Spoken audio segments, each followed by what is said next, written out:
அத்தியாயம் 1. சென்ற வருடத்தில் ஒரே ஒரு எழுத்து கொண்ட உஷ்ண மாதத்தில் அனல் காற்று வீச முக்கிய நாளிதழின் முதல் பக்கத்தில் 105 டிகிரி வெயிலில் சில முதியவர்கள் மோட்சமடைய ரெஃப்ரிஜரேட்டர் ஏர் கண்டிஷனர் விற்பனை கோடுகள் மலையேறி கொண்டிருந்த ஒரு காலச் சதுரத்தில் இளங்கோவன் வாடகைக்கு எடுத்திருந்த டையை கட்டிக்கொண்டு நேர்முகத் தேர்வில் பவ்யமாய் பதில் சொல்லிக் கொண்டிருந்தான். உங்க பேரு? உலகத்திலேயே மிக சில்லியான கேள்வியில் ஆரம்பித்தான். இரட்டை டியூப்லைட்டின் வெளிச்சத்தை தன் முன்மண்டையில் பிரதிபலித்துக் கொண்டிருந்த மேனேஜர் கையில் விண்ணப்ப பாரத்தை வைத்துக்கொண்டு. சி இளங்கோவன். தாடி வைத்திருந்தான். அப்பா பேரு? சிற்றரசு. கண்கள் இடுங்கி இருந்தன. பிஏ. என்ன சப்ஜெக்ட்? சரித்திரம். பாதி காதுகளை மூடிய தலைமுடி. இந்த வேலையில மாசத்துக்கு 15 நாள் வெளியூர்கள் போயிட்டு வர வேண்டியிருக்கும். எனக்கு பயணத்துல வாந்தி வராது சார். பணம் புழங்குற வேலை. நான் நாணயமானவன் சார். என்ன எதிர்பார்க்குறீங்க? வேலை. நான் சம்பளத்தை கேட்டேன். 3000 ரூபா. 2000 தான் நாங்கள் நிர்ணயிச்சிருக்கோம். பரவாயில்ல சார். 10,000 ரூபாய் டெபாசிட் கட்ட முடியுமா உங்களால்? வசதி இல்லை சார். இல்லைனா யாராச்சும் ஒரு முக்கிய புள்ளி 10,000க்கு கம்பெனி பேருக்கு ஸ்டாம்ப் பேப்பரில் பாண்ட் எழுதி தருவாங்களா? அவ்வளவு தூரம் உதவுற முக்கிய புள்ளிங்க யாரையும் எனக்கு தெரியாது சார். 4 வருஷமாக வேலைக்காக அலையிறேன் சார். அப்பா இறந்து 2 வருஷமாச்சு. வீட்டில் வயசான அம்மா இருக்காங்க சார். அண்ணன் கல்யாணம் பண்ணிக்கிட்டு மாமனார் வீட்டோட போயிட்டான். ரொம்ப கஷ்டப்படுறோம் சார்.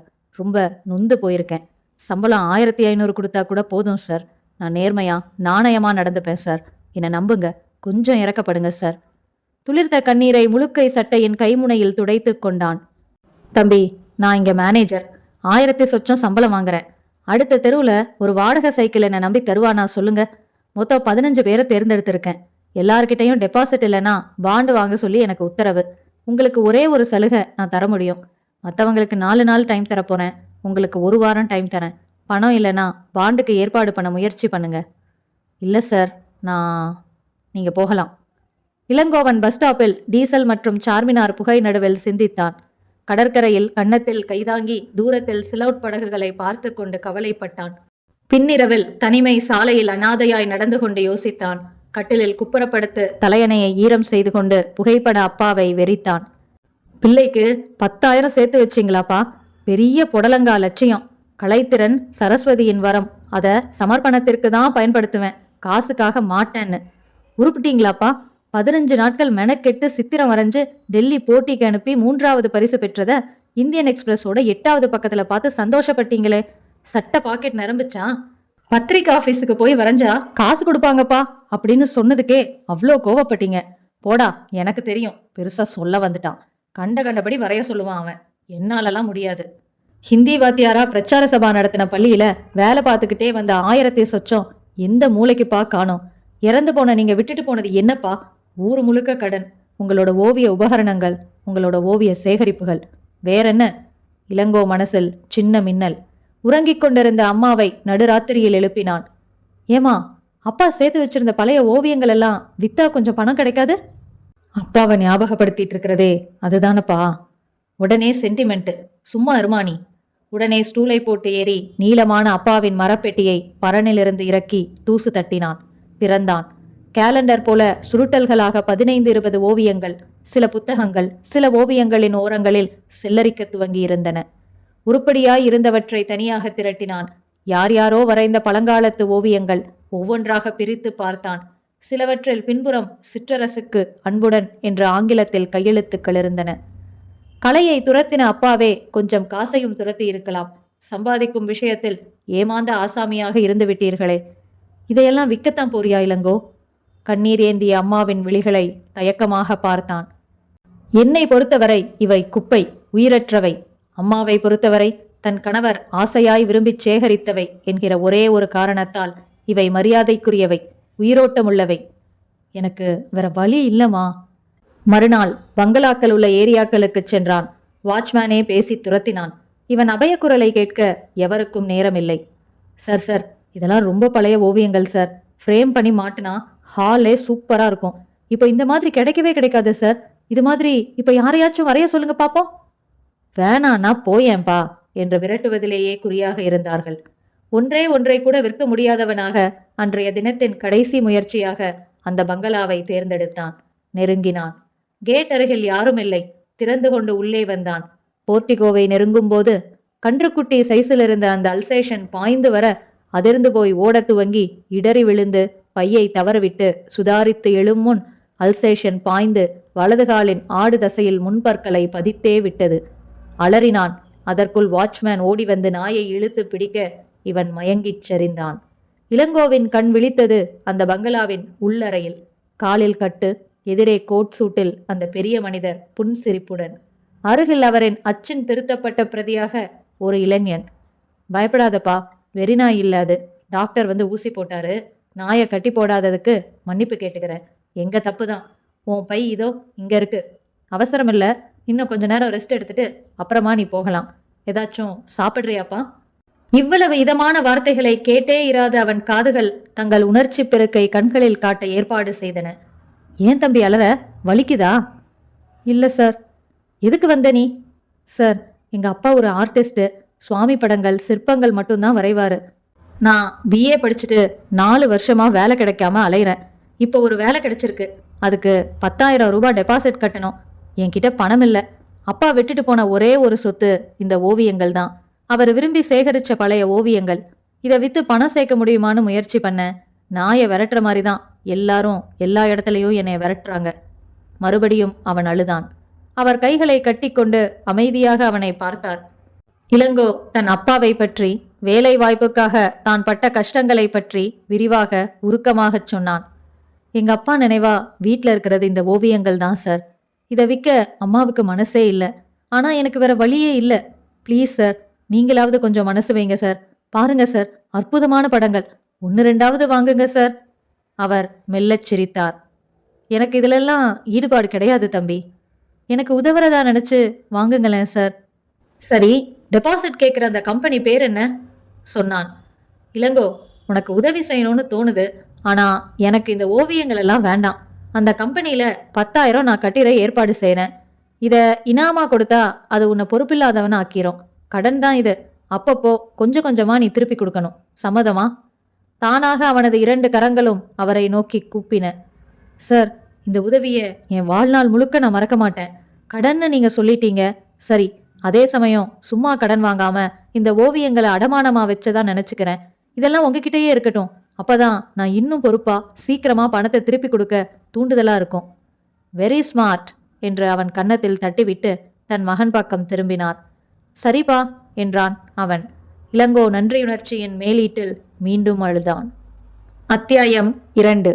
அழுக்காமல், சலிக்காமல், வலிக்காமல், சுளுக்காமல் நிறுத்தப்பட்ட நிமிடம் முதல் கையை நீட்டிக்கொண்டே இருக்கும் அறிஞர் அண்ணாவின் சிலைக்கு அருகில் அந்த கட்டிடத்தில் 3வது மாடியில் ஸ்கை டச் ஃபிலிம் டிஸ்ட்ரிபியூட்டர்ஸ் என்ற பித்தளை உப்பல் எழுத்துக்களுடன் போர்டு மாட்டியிருந்த அலுவலகத்தில் தனியறையில் பல்குத்தி கொண்டே போனில் பேசும் கண்ணபிரானை அறிமுகப்படுத்த வேண்டியதே இல்லை.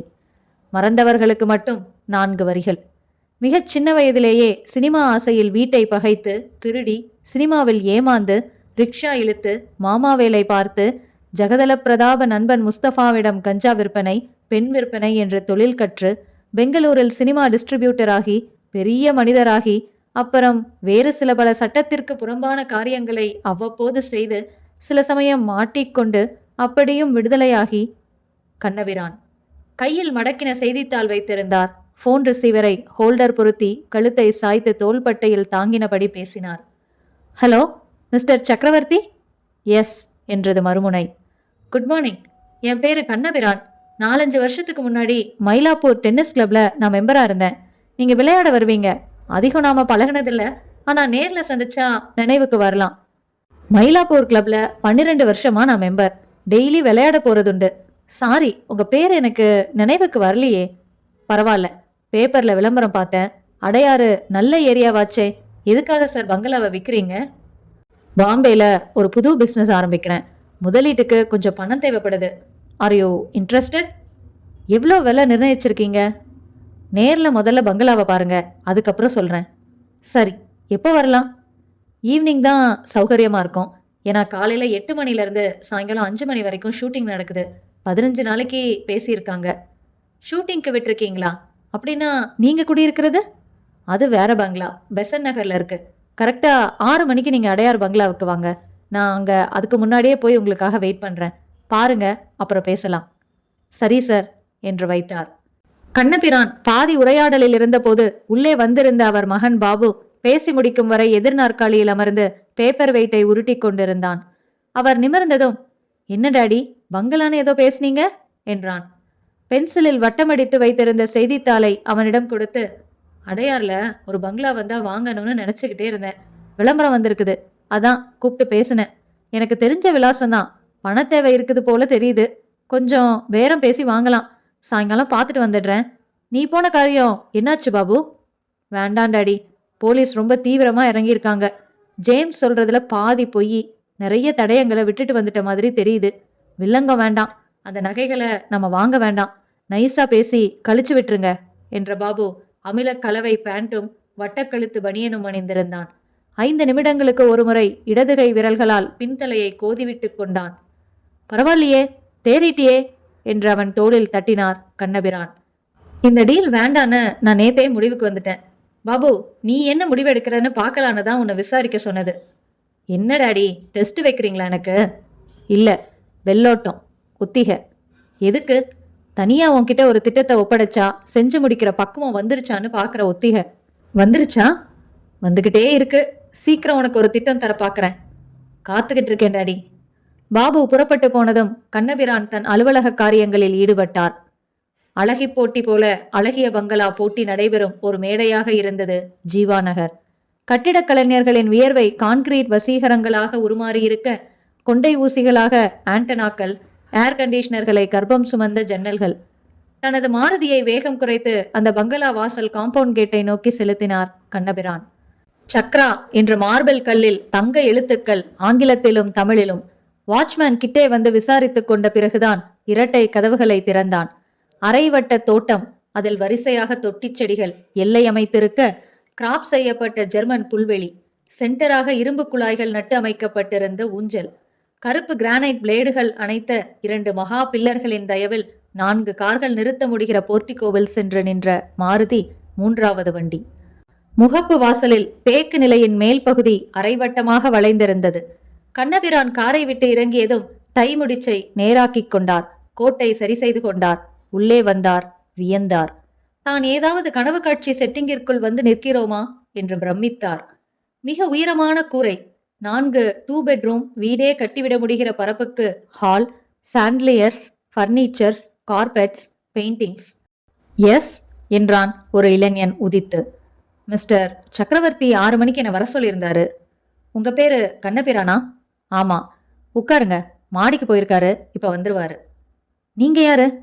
இந்த பங்களாக்கு மேனேஜர். பங்களாவுக்கு மேனேஜரா என்றார் வியப்பாய்.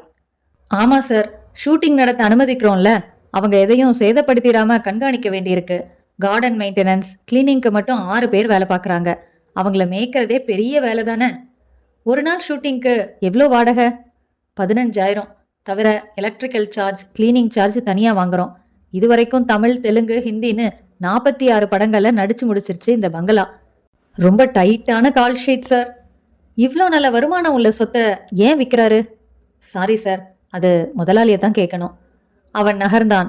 கண்ணபிரான் எழுந்து அந்த ஹாலை சுற்றி பார்த்தார். கதவுகளை தொட்டு பார்த்தார். ஓவியங்களை பார்த்தார். மாடிப்படிகளில் இறங்கி வந்தார் சக்கரவர்த்தி. வெள்ளை சஃபாரி உடை அணிந்திருந்தார். தங்க ஃப்ரேமில் கண்ணாடி, தலையில் அங்கங்கே ஒரு சில சுயேட்சை நரைகள். அருகில் மற்றொரு இளைஞர் இருந்தார். கண்ணபிரான் கைகுலுக்கி அறிமுகப்படுத்தி கொண்டார். இவர் டாமினிக் லூயிஸ், இன்ஜினியர். இவர்தான் இந்த பங்களாவை கட்டினது என்று அறிமுகப்படுத்தினார் சக்கரவர்த்தி. 1/4 மணி நேரம் அவரவர் தொழில்கள் பற்றி பேசிவிட்டு பங்களாவை சுற்றி பார்த்தனர். சக்கரவர்த்தி ஒவ்வொரு பகுதியாக நிதானமாக நடத்தி சென்றார். பொருட்கள் சேகரிக்க சிரமப்பட்டதை, எலக்ட்ரிசிட்டி வாங்க போராடியதை, முதலில் வேறு டிசைன் போட்டு இம்ப்ரூவ் செய்ததை ஒரு டூரிஸ்ட் கைடு போல சுவையாகச் சொல்லிக்கொண்டே வந்தார். முழு பங்களாவையும் சுற்றி பார்த்துவிட்டு மீண்டும் ஹாலில் சோஃபாவில் அமர்ந்தார்கள். என்ன மிஸ்டர் கண்ணபிரான், பங்களா பிடிச்சிருக்கா? இந்த பங்களாவை பிடிக்கலன்னு சொல்றவன் குருடனா தான் இருப்பான். பத்திரத்துல எந்த வில்லங்கமும் இல்லை. என் பேர்ல தான் இருக்கு. நீங்க பத்திரப்பதிவு அலுவலகத்திலேயே சர்டிபிகேட் எடுத்து பார்த்துக்கலாம். நம்ம வக்கீல் அதெல்லாம் பார்த்துப்பாங்க சார். முக்கியமான விஷயத்துக்கு வாங்க. ஏரியா தெரியும், எத்தனை கிரவுண்டுன்னு தெரியும். விலை என்ன எதிர்பார்க்குறீங்க? பேப்பர் விளம்பரத்துக்கு முன்னாடியே 7-8 பார்ட்டிகள் வந்து பார்த்தாங்க சார். ஓப்பனாக சொல்கிறனே, அதிகபட்சம் யார் கேட்குறாங்களோ அவங்களுக்கு தான் தருவேன். நீங்களும் அப்படி தானே செய்வீங்க. கடைசியா 44 வரைக்கும் கேட்டிருக்காங்க. அதிகம் சார். இந்த ஏரியாவுக்கு இது நார்மலான ரேட்டு சார். காலி மனையே கிரவுண்டு 15க்கு மேல போகுது சார். ஒரு சந்தேகம். நீங்க சொல்ற விலை இந்த ஃபர்னிச்சர்கள் எல்லாம் சேர்த்து தானே? ஆமா. ஆனா சுவத்துல மாட்டியிருக்கிற 12 பெயிண்டிங்கை மட்டும் கலட்டிக்குவேன். ஏன் அப்படி? ஒரு சின்ன கதை.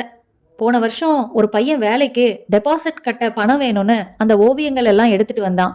அவங்க அப்பா சேகரிச்சதான். அடமான மாதிரி வச்சுக்கிட்டு பணம் கட்ட ஏற்பாடு செஞ்சேன். 3 மாசம் கழிச்சு விசாரிச்சா அந்த கம்பெனியே இல்லை, ஃப்ராடு கம்பெனியா. போலீஸ் மூடி சீல் வச்சுட்டாங்க. அந்த பையன் வீட்டு விலாசத்துல விசாரிச்சா காலி பண்ணிட்டு போயிட்டதா தெரிஞ்சுது. அந்த பையன் அப்புறம் வரவே இல்லை. கம்பெனியை மூடினதுனால வேலை போயிருக்கோம்.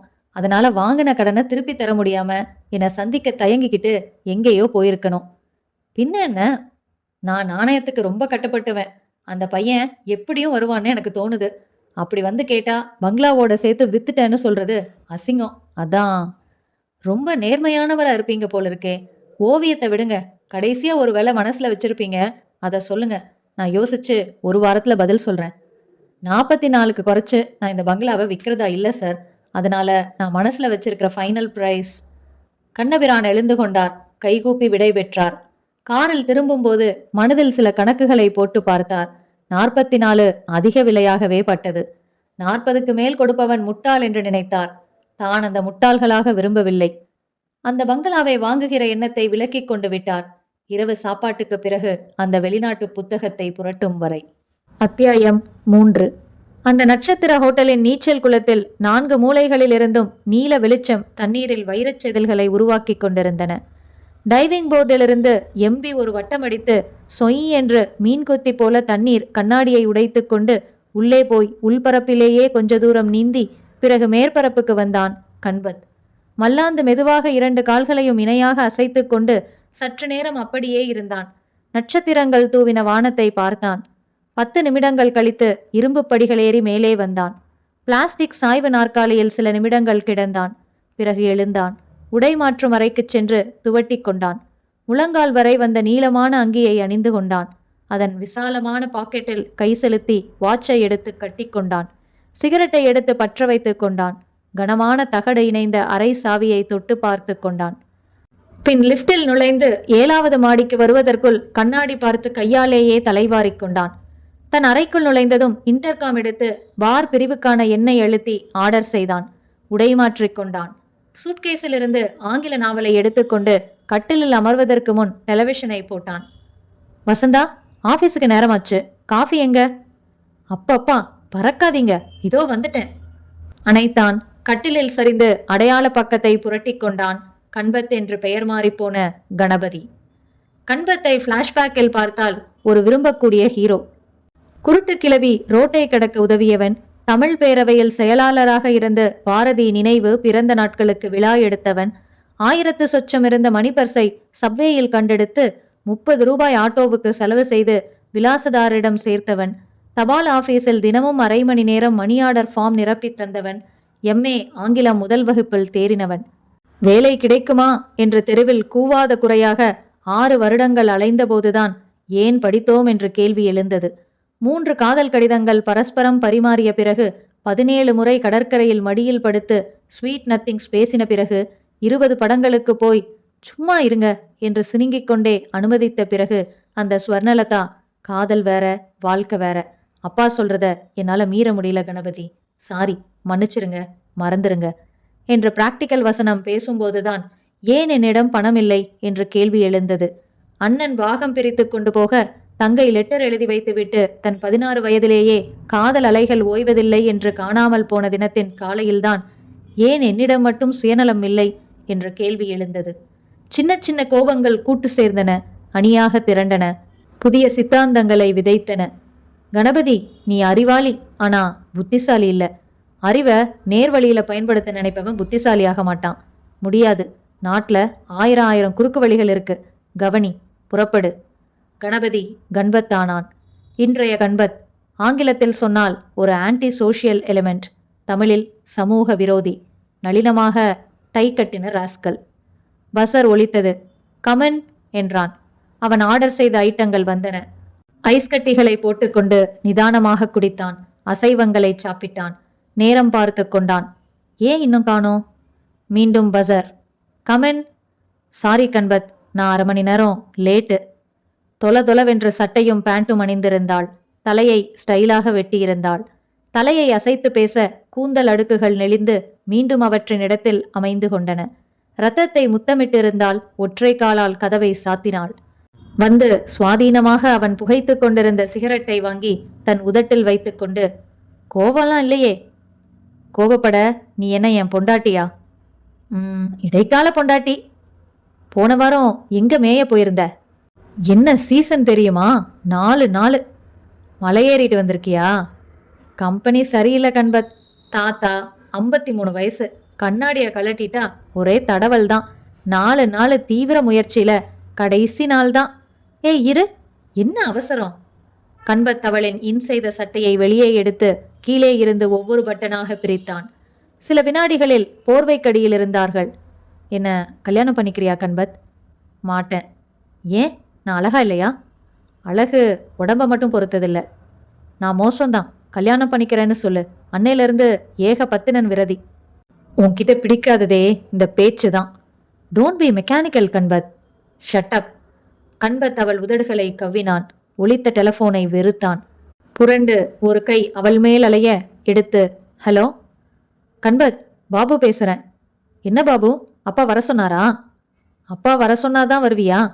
நீ கூப்பிட்டாலும் வருவேன். முதல்ல டேடி ஒரு ப்ராஜெக்ட் என்கிட்ட ஒப்படைச்சிருக்காரு. உன்னை வச்சுதான் அதை முடிக்க போறேன். என்ன பண்ணிட்டு இருக்க நீ? அட்டை இல்லாத புஸ்தகம் ஒன்ன படிச்சிட்டு இருக்கேன். அவன் உவமானத்தை ரசித்து சிரித்தாள் வாய்விட்டு. என்ன அது சிரிப்பு சத்தம்? பொம்பளையா? சேச்ச, டிவியில செய்தி வாசிச்சு முடிச்சுட்டு சிரிக்கிறாங்க. வளராத, சத்தமாவா சிரிப்பாங்க? சரி, படிச்சிட்டியா? எதை? அந்த புஸ்தகத்தை தான். 28ஆம் பக்கத்துல இருக்கேன். 15 நிமிஷத்துல பேண்ட்டை மாட்டிக்கிட்டு புறப்படுற. நேரா இங்க வர்ற. கண்பத் ரிசீவரை வைத்துவிட்டு இந்த ரிசீவரை கவனித்தான். அத்தியாயம் 4. படி நிதானமா என்றான் பாபு. தரப்பட்ட அந்த ட்ரையோ ஆங்கில மாத இதழில் மடக்கப்பட்ட பக்கத்தை நிதானமாக படித்தான் கண்பத். பாரிஸ் நகரத்தில் பழம்பெரும் சேகரிப்பாளர் ஜான் மெர்வின் வர்த்தகத்தில் பெரிய நஷ்டமடைந்ததால் தனது அரிய சேகரிப்பு பொருட்களை ஏலம் விட்டார். அந்த பொருட்கள் அவருக்கு அவரே எதிர்பார்க்காத அளவிற்கு நிறைய பணம் ஈட்டி தந்தது. ஏலத்தில் மிக அதிக விலைக்கு விற்கப்பட்ட பொருள் ஒரு ஓவியம். ஜெர்மன் தேசத்து ஓவியர் ஹீல் பிரிச்சோடோவின் உறங்கும் இரவு என்ற கேன்வாஸ் ஓவியம் அது. ஏலத்தில் எடுக்கப்பட்ட தொகை 5,60,000 பிராங்க்ஸ். அதை ஏலத்தில் வாங்கியவர் அதே பாரிஸ் நகரத்தைச் சேர்ந்த ஜார்ஜ் டி சில்வா. அவரை நமது சிறப்பு நிருபர் பேட்டி கண்டார். ஜார்ஜ், நீங்க பழம் பொருட்கள் சேகரிப்பவரா? இல்ல. பிறகு இந்த ஓவியத்தை ஏன் வாங்குனீங்க? நான் ஓவியர் ஹீல் பிரிச்சோடோவின் பரம ரசிகன். அவர் சம்பந்தப்பட்ட பொருட்கள், அவர் உபயோகித்த உடைகள், எழுதின கடிதங்கள், அவரோட ஓவியங்கள் அப்படின்னு எல்லாத்தையுமே சேகரிச்சுட்டு வரேன். ஏலத்துல போட்டி இருந்ததா? நிச்சயமா. ஹீல் பிரிச்சோடோவிற்கு உலகம் முழுவதும் ஏராளமான ரசிகர்கள் இருக்கிறாங்க. அவர்கள என்ன போன்ற ஆர்வமான பணக்காரர்களும் நிறைய பேர் உண்டு. வெஸ்ட் பெர்லின்ல இருக்கும் ஃபூசோ பெர்னாண்டஸ் தான் முக்கிய போட்டியா இருந்தாரு. கடைசி வரை ஏலத்துல பங்கு கொண்டு சோர்ந்து போனாரு. ஏன் அளவுக்கு அவர்கிட்டையும் கலெக்ஷன்ஸ் இருக்கு. ஹீல் பிரிச்சோடோவின் முழுமையான கலெக்ஷன் உங்ககிட்ட இருப்பதா சொல்ல முடியுமா? முடியாது. ஏன்னா 50% வரைக்கும் தான் சேகரிச்சிருக்கேன். அவரே எழுதின தனது புத்தகத்துல தான் இறுதியா வரைஞ்ச ஓவியத்தை பத்தி குறிப்பிட்டிருக்காரு. தன்னோட இறுதி நாட்கள்ல கை நடுக்கும் காரணமா அவரால் வரைய முடியல. ஹாலிடே டேஞ்சர் அப்படிங்கிற தலைப்புல அவர் வரைஞ்ச கடைசி ஓவியத்தை இந்தியா போனப்ப வரைஞ்சிருக்காரு. பல கிலோமீட்டர் தூரத்துல இருந்து வந்து சந்திச்ச ஒரு ஆர்வமான ரசிகருக்கு அந்த விடுமுறை விபரீதம் அப்படிங்கிற ஓவியத்தை பரிசா கொடுத்துட்டாங்க. அந்த கடைசி ஓவியத்தை நானும் எவ்வளவோ முயற்சி செஞ்சு தேடி பார்த்தேன். என்னால அது யாருக்கிட்ட இருக்குன்னு தெரிஞ்சுக்க கூட முடியல. அந்த ஓவியம் இறுதி ஓவியங்கிறதால அதுக்கு முக்கியத்துவம் ஜாஸ்தி. அது என் கலெக்ஷன்ல சேர்ந்துட்டா நான் மற்றவங்களை காட்டிலும் அதிக சேகரிப்பு வச்சிருக்கிறதா பெருமைப்பட்டுக்கலாம். அந்த ஓவியம் உங்க சேகரிப்புல சேர எங்க பத்திரிகையின் சார்பா வாழ்த்துக்கள். நன்றி. புகைப்படங்கள் எதுவும் இடம்பெறாத அந்த அரை பக்க கட்டுரையை வாசித்து முடித்ததும் கண்பத் புருவங்கள் நெளிய பாபுவை பார்த்தான். அந்த ஓவியத்தை தேடுறதுதான் ப்ராஜெக்டா பாபு? இல்ல, சாமர்த்தியமா கிளப்புறது தான். What you mean? அது இருக்கிற இடம் தெரியுமா? அதிர்ஷ்ட தேவதை தானா வந்து டேடியை பார்த்து கண்ணடிச்சிருக்கா கண்பத். என்ன விஷயம்னு ஸ்ட்ரெயிட்டா சொல்லு. அடையார்ல ஒரு பங்களா விலைக்கு வாங்குறதுக்காக போய் பார்த்தா அங்க நிறைய கேன்வாஸ் பெயிண்டிங்ஸ் ஃப்ரேம் போட்டு மாட்டி இருந்திருக்கு. டேடி வீட்டுக்கு வந்து எதேச்சியா அன்னைக்கு தபால்ல வந்த இந்த பத்திரிக்கையை புரட்டி இருக்காரு. ஹாலிடே டேஞ்சர் அப்படிங்கிற தலைப்பை எழுதி ஒரு பெயிண்டிங் அங்க பார்த்தது நினைவுக்கு வந்திருக்கு. மறுநாள் அங்க போய் வாட்ச்மேன் கிட்ட சொல்லிட்டு சுத்தி பார்க்குற மாதிரி நல்லா அந்த ஓவியத்தை கவனிச்சிருக்காரு. ஹீல் பிரிச்சோடோன்னு ஓவியத்துல கையெழுத்து இருக்கான். ரியலி? அந்த ஓவியம் அங்க எப்படி வந்துச்சு அப்படிங்கிறதுக்கு ஒரு பின்கதை இருக்கான். சக்கரவர்த்தி சொன்னதை அப்படியே கண்ணபிரான் சொன்னதை அப்படியே பாபு சொன்னதும். அப்படின்னா அந்த பையனோட அப்பா தான் ஹீல் பிரிட்ஜோட கிட்ட பரிசா ஓவியம் வாங்கிக்கிட்ட ரசிகரா? அதேதான். அந்த ஆளு செத்துட்டாரு. அந்த அடகு வச்ச பையனுக்கும் அந்த ஓவியத்தோட மதிப்பு தெரியல. சக்கரவர்த்திக்கும் ஓவியங்கள் பத்தி எதுவும் தெரியாது இல்லையா? ஆமா. My God. அப்போ அந்த பங்களால யாருக்கும் மதிப்பு தெரியாம பல லட்சக்கணக்கில் மதிப்புள்ள ஓவியம் தேமேன்னு தொங்கிக்கிட்டு இருக்கு. அவன் பேர் என்ன? கண்பத் பத்திரிகையை புரட்டி பார்த்தான். George D Silva. எவ்வளோ பிராங்க்ஸ் கொடுத்து வாங்கியிருக்கான் தெரியுமா?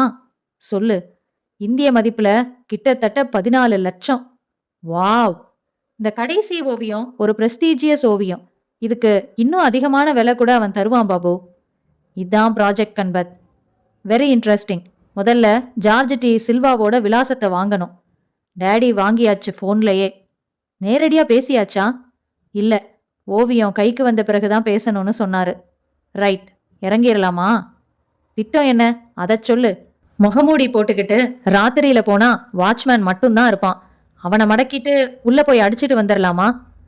அதை விட பைத்தியக்காரத்தனமான வேலை வேற எதுவுமே இல்லை. ஏன்? அந்த ஓவியம் திருட்டு போகக்கூடாது பாபு. ஆனா அது நம்ம கிட்ட இருக்கணும். எலெக்ஷன் மீட்டிங் நிறைய கேட்டியா?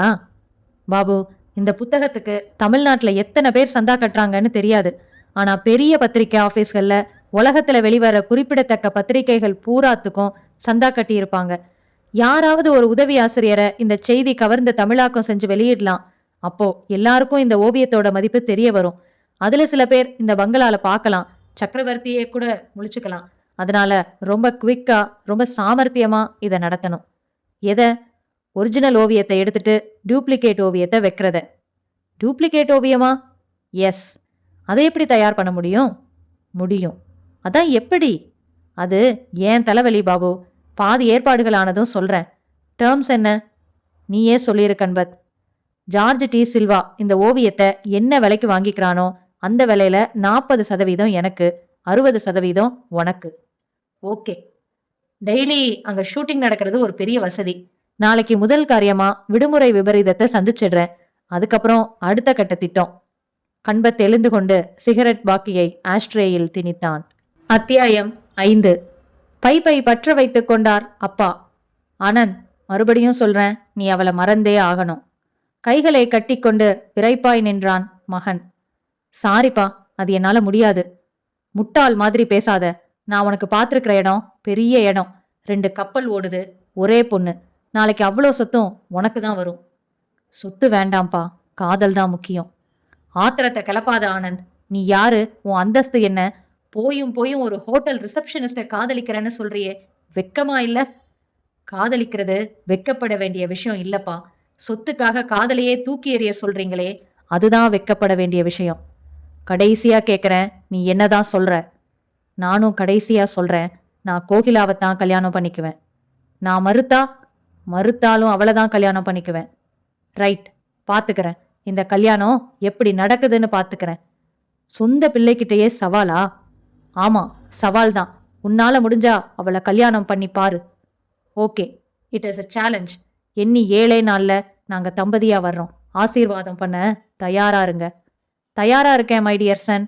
ஆனா ஆசீர்வாதம் பண்ண இல்ல, என் அனுதாபங்களை சொல்ல.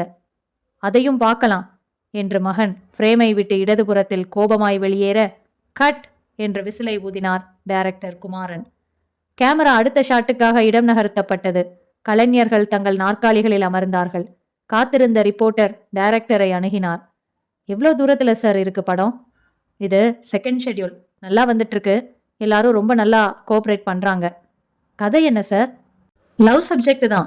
என் பாணியில கொஞ்சம் வித்தியாசமா ப்ரெசென்ட் பண்றேன். அற்புதமான கிளைமேக்ஸ் இதுல. அதை சொல்லக்கூடாது. இந்த பங்களால இன்னும் எத்தனை நாள் ஷூட்டிங்? இன்னும் 4 நாளைக்கு. டைரக்டர் கேமராமேனை அழைக்க அவரிடம் சென்று விவாதிக்க துவங்கினார். மாலை 5 மணி வரை மேலும் 4 ஷாட்ஸ் எடுக்கப்பட்டதும் பேக்கப் சொல்லப்பட்டது. அந்த பங்களாவின் ஒரு அறையில் விளக்குகள், டிராலிகள், நாற்காலிகள், இதர கருவிகள் வைக்கப்பட்டன. கேமரா மற்றும் முக்கிய பொருட்கள் வெளியே காத்திருந்த சினி ஆர்ட் பிக்சர்ஸ் என்று எழுதிய வேனில் ஏற்றப்பட்டன. கார்கள் புறப்பட்டன. பங்களாவின் மேனேஜர் 1 மணி நேரத்தில் நபர்களை வைத்து அந்த ஹாலை சுத்தப்படுத்திவிட்டு தன் பைக்கில் புறப்பட்டார். பங்களாவின் வாட்ச்மேன் தவிர மற்ற எல்லா பணியாளர்களும் சென்றுவிட்ட போது மாலை மணி 6:30. ஹாலில் புறப்பட்ட மாடிப்படிகளுக்கு அருகில் கிரீம் நிற சுவற்றில் 18 இன்ச்சுக்கு 24 இன்ச்சு சைஸில் அகலவாக்கில் நேர்த்தியான வேலைப்பாடுகள் கொண்ட ஃப்ரேம் சட்டங்களுக்குள் சிறைப்பட்டிருந்த அந்த விடுமுறை விபரீதத்தில் ஒரு ஏரி, மரத்தாலான நவீன குடில், அதன் வாசலில் ஒரு கார், ஏரிக்கரையோரமாக தொப்பி வைத்த ஒரு முதியவர், அவர் கையில் மீன் பிடிக்கும் நவீன ரக தூண்டில், குடிலுக்கு அருகில் வரிசையாக அடர்த்தியான மரங்கள், அதில் ஒரு மரத்தின் பின்னால் இருந்து துப்பாக்கியுடன் ஒரு கை மட்டும் நீண்டிருக்கிறது. துப்பாக்கி முதியவரை குறிபார்க்கிறது. இந்த காட்சி வர்ணங்களை தத்ரூபமாய் தாங்கியிருக்க விடுமுறை விபரீதம் அன்றைய இரவின் விபரீதத்திற்காக மௌனமாய் காத்திருந்தது. அத்தியாயம் 6. பற்களின் தூய்மையான வெண்மைக்கும் துர்நாற்றம் தவிர்ப்பதற்கும் எந்த பற்பசையை வலிய வலிய பிதுக்கி எடுத்து பல் துலக்க வேண்டும், அதன் பிறகு காதலியிடம் எப்படி ஊதிக்காட்ட வேண்டும் என்று சொல்லிக் கொண்டிருந்த போது அவர்கள் இருவரும் உள்ளே வந்தார்கள். ஜெர்கின் பீக் தொப்பி அணிந்திருந்தான். கமீஸ் இல்லாமல் தொல சல்வார் அணிந்திருந்தாள். டார்ச் வெளிச்சம் காட்டின பாதையில் தத்தி தத்தி D17, D18களில் அமர்ந்து கொண்டார்கள். அவளின் சென்ட் அந்த டி வரிசை முழுவதையும் திரும்பி பார்க்க வைத்தது. தலைவலி, சுளுக்கு எல்லாவற்றிற்கும் ஒரே பசையை தடவி உபாதை விலகி புன் சிரித்த போது அவன் கை அவள் கையிடம் ரகசியம் ஆரம்பித்தது. வினு என்றான் கழுத்தை சாய்த்து. போன தடவையே சொன்ன, மறந்துட்டியா என்றான் குறைந்த குரலில். என்ன சொன்னீங்க? சினிமா ப்ரோக்ராம்னா சேலை தான் கட்டணும்னு. ஏன்? அதான் வசதி. அபி, விஷம வேண்டாம். இன்னைக்கு நிஜமாவே படம் பார்க்க போறேன். நீ பாரு, நான் உன்னை பார்க்கறேன். அவள் விரல்களிலிருந்து விலகிக்கொண்ட அவன் கை நழுவி மெத் தொடையில் லேண்டிங் ஆகியது. அபி ப்ளீஸ். இதெல்லாம் பொய்சுனுங்கள், எனக்கு தெரியும். You love my touch. அதுக்காக பொது இடத்துலையா? சென்சார் சர்டிபிகேட்ல எத்தனை ரீல்னு கண்ணை தேடி கண்டுபிடிக்கிறதுக்கு தேங்காய், ஊதுபத்தி, வாழைப்பழத்தோட செட்டிங் சுவாமியோட பாதத்துல படக்கம்பெனி பெயரை போட்டு அடுத்த முதல் காட்சியிலேயே ஜாக்கெட் கிழிந்த அந்த பெண் இருட்டில் அந்த சாலையில் வியர்த்து பதறி குலுங்கி ஓடிக்கொண்டிருக்க பூட்ஸ் கால்கள் மட்டும் துரத்த டைட்டில்ஸ். வினு என்றவன் உதடுகள் அவள் காதிற்கு 3 மில்லிமீட்டர் தூரத்தில் இருந்தது. அவள் உஷ்ண மூச்சை உணர்ந்து திரும்ப கன்னத்தில் ஓசையின்றி பூ தொட்டதை போல ஒரு முத்தம். அபி, என்னை படம் பார்க்க விட போறதில்ல நீங்க. எஸ். பின் சீட்டுக்காரன் எட்டி எட்டி நம்மளை பார்க்கறான் அபி. பார்க்கட்டும், சூடாகட்டும், பொறாமப்படட்டும். தொடையிலிருந்த கை பைஜாமாவை சுருட்டி சுருட்டி வளைந்து ஜில்லென்று அவள் இடுப்பை தொட்டபோது பற்களால் உதட்டை கடித்துக்கொண்டு ஒரு வினாடி பாதி கண்மூடி இறங்கினாள். போயர்லாம் அபி. சரி. இருவரும் எழுந்து வெளியே வந்தார்கள். மாலை வெயில் மஞ்சள் அடித்தது. இருட்டிலிருந்து வந்ததும் கண்கள் கூசியது. அபிலாஷ் தன் காரில் அமர்ந்து கொள்ள அருகில் அமர்ந்து கொண்டாள் வினிதா. புறப்பட்டது. கதவு திறந்ததும் சாலையில் இணைந்தது. வினு, 3 மாசமாச்சும் உன்னை சாப்பிட்டு. நான் 3 மாசம் ஆயிரக்கூடாதேன்னு தான் தவிர்க்கிறேன் அபி. புரிஞ்சுக்க மாட்டேங்கிறீங்க. தவிர்க்க எவ்வளவோ வழிகள் இருக்கு மை டியர் முட்டாள் கேர்ள். கல்யாணமானதும் நான் மறுப்பே சொல்ல மாட்டேன். பேசாத. இன்னைக்கு வினு, இன்னைக்கு ப்ளீஸ். எங்க? போன தடவை மாதிரியே எங்க அடையாறு பங்களால. இப்ப மணி என்ன? 6:30. உன்னை ஹாஸ்டல்ல விட்டுடுறேன். அன்னைக்கு மாதிரியே உங்க வாட்ச்மேனுக்கு பணம் கொடுத்துட்டு சரியா 9:30க்கு வந்துரு. நான் 9க்கெல்லாம் அங்க போயிருவேன். பணம் கொடுத்து வாட்ச்மேனை சினிமாவுக்கு அனுப்பிடுறேன். ஷூட்டிங் நடக்குதுன்னு சொன்னீங்களே, அது 5 மணியோட சரி. 6:30க்கெல்லாம் வாட்ச்மேனை தவிர எல்லா வேலைக்காரங்களும் போயிருவாங்க. அபி, உங்களுக்கு பொறுமையே கிடையாது. உங்க அப்பாவை சந்திச்சு பேசியாச்சு. அவரும் சம்மதம் தெரிவிச்சாச்சு. சீக்கிரம் நாள் பாக்குறேன்னு சொல்லியாச்சு. இதுக்கு நடுவில் இப்படி எல்லாம் மீறிக்கிட்டு இருக்கிறது தப்பு அபி. முதல் தடவை தான் தப்பு. இது 2வது தடவை தானே. அதனால தப்பு இல்லையா? தப்போட ஜெராக்ஸ் காப்பி. உங்க அப்பாவுக்கு தெரிஞ்சா என்ன நினைப்பாரு? இந்த காலத்து சின்ன சிறுசுகளுக்கு எல்லாமே அவசரம்தான்னு நினைப்பாரு. ஏற்கனவே என் ஃப்ரெண்ட்ஸ் என்ன கிண்டல் பண்ணிட்டு இருக்காங்க. நீங்க ஹாஸ்டல் வாசல்ல கொண்டாந்து விட வேண்டாம். அந்த பஸ் ஸ்டாப்ல நிறுத்துங்க. பஸ்ல போயிடுறேன். ஓகே, நிறுத்தினான். இறங்கிக் கொண்டாள். சரியா 9:30க்கெல்லாம் அங்க இருக்கணும் நீ. கையசைத்து விட்டு காரை நகர்த்தினான். அடுத்த அத்தியாயத்தில் செத்துப்போக போகிற அபிலாஷ். அத்தியாயம் 7. அந்த நீல நிற மோட்டார் வேன் குடோனுக்குள் நின்று கொண்டிருந்தது. அதன் 2 சைடு பகுதிகளிலும் ஆங்கிலத்தில் சினி ஆர்ட் பிக்சர்ஸ் என்று பெரிதாக எழுதி விலாசமும் எழுதியிருந்தது. உள்ளே நேர்த்தியான வேலைப்பாடுகள் கொண்ட தங்க நிற ஃப்ரேம் போட்ட எல்லைக்குள் முதியவர் மீன் பிடித்து கொண்டிருக்க மரத்தின் பின்னாலிருந்து துப்பாக்கி கை நீண்டிருந்தது. பாரு பாபு, இதுதான் ஒரிஜினலோட போட்டோ. இது நம்ம தயாரிப்பு. ஏதாச்சும் வித்தியாசம் தெரியுதா என்றான் கண்பத். கையில் வாங்கின கலர் புகைப்படத்தையும் அதையும் ஒப்பிட்டு பார்த்து, அற்புதம் கண்பத், வித்தியாசமே தெரியல. எப்படி இதை தயாரிச்ச? இவ்ளோ தத்ரூபமா அதே மாதிரி வரைஞ்சு கொடுத்தது யாரு என்றான் பாபு. இத வரையப்பட்ட ஓவியம்னு உன்னையே நம்ப வச்சிருச்சு பாத்தியா? பின்ன இது வரையப்பட்டது இல்லையா? பிரிண்ட். ரொம்ப கிட்டத்துல பார்த்தாதான் கண்டுபிடிக்க முடியும். உயரத்துல மாட்டி இருக்கிற இத 1 அடி தூர அருகாமையில யாரு போய் பார்க்க போறா? தூரத்துல இருந்து பார்த்தா எந்த கொம்பனாலையும் வித்தியாசம் கண்டுபிடிக்க முடியாது. எப்படி இதை செஞ்ச கண்பத்? இப்போ விவரம் சொல்ல நேரம் இல்ல. இது சாதிப்புல ஒரு பகுதி.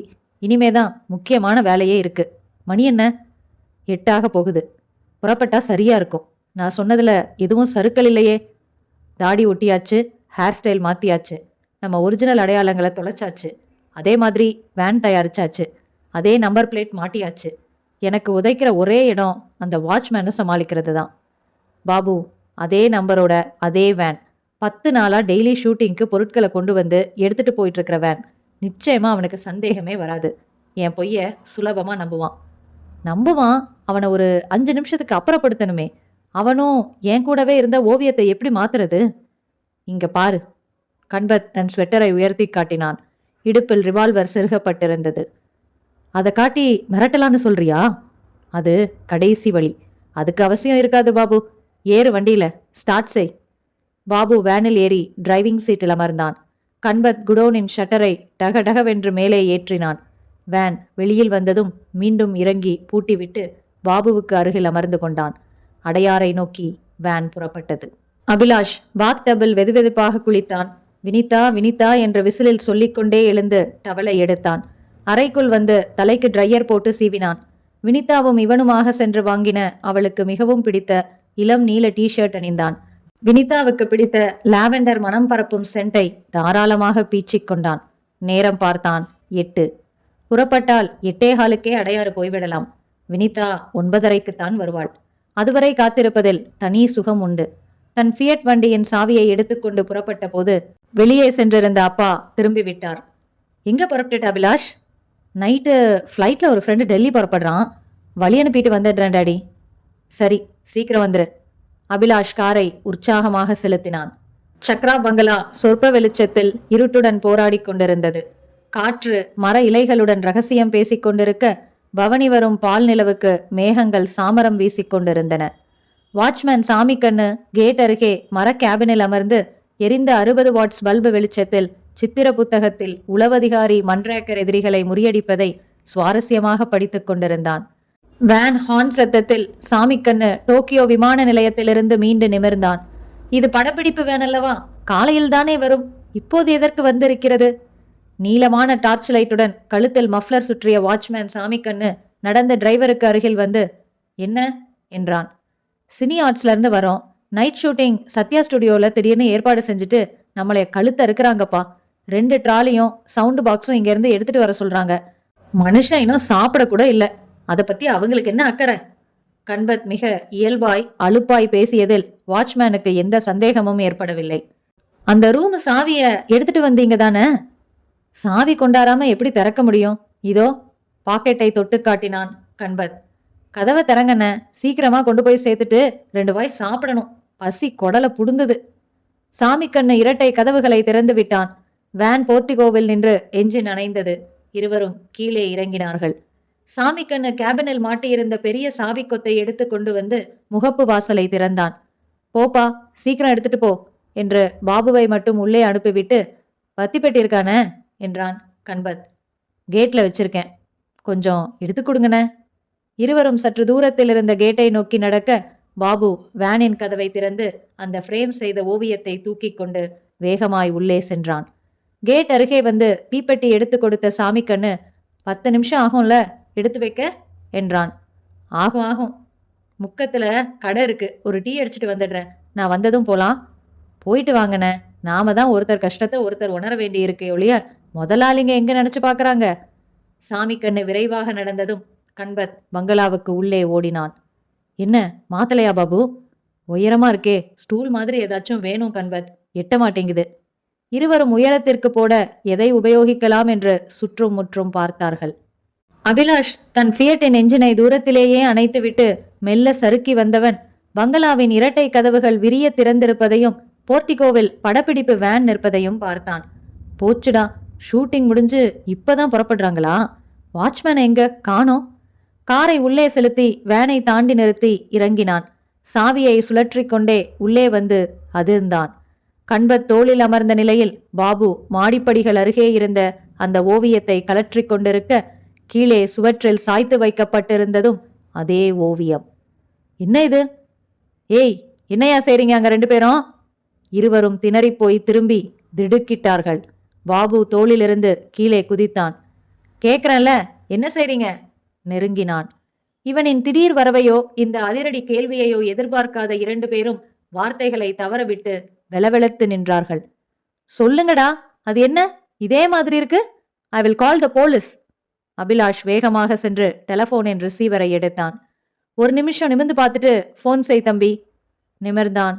கண்பத் கையில் துப்பாக்கி. Hey, what is all this nonsense? என் வீட்லயே திருட வந்துட்டு துப்பாக்கி காட்டியும் மிரட்டுறியா? எங்க வந்த? யாரு நீ?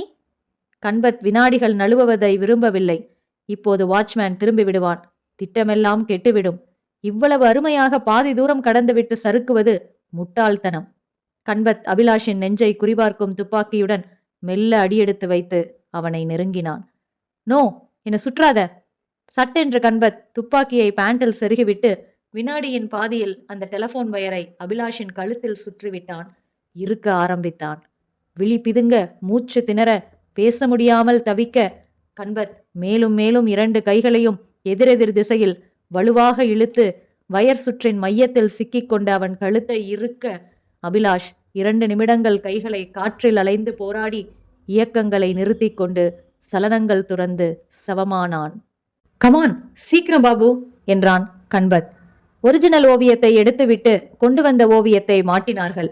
ஒரிஜினலை வேனில் கொண்டு சென்று வைத்தான் பாபு. கண்பத் டெலபோன் ரிசீவரில் வயரில் கைக்குட்டை கொண்டு ரேகைகளை துடைத்துவிட்டு கீழே கிடந்த அபிலாஷின் உடலை 2 கைகளையும் பற்றி வழுக்குகிற மொசைக் தரையில் இழுத்துச் சென்று அருகில் இருந்த ஒரு அறைக்குள் கிடத்தினான். அறை கதவை சாத்தினான். வெளியேறினான்.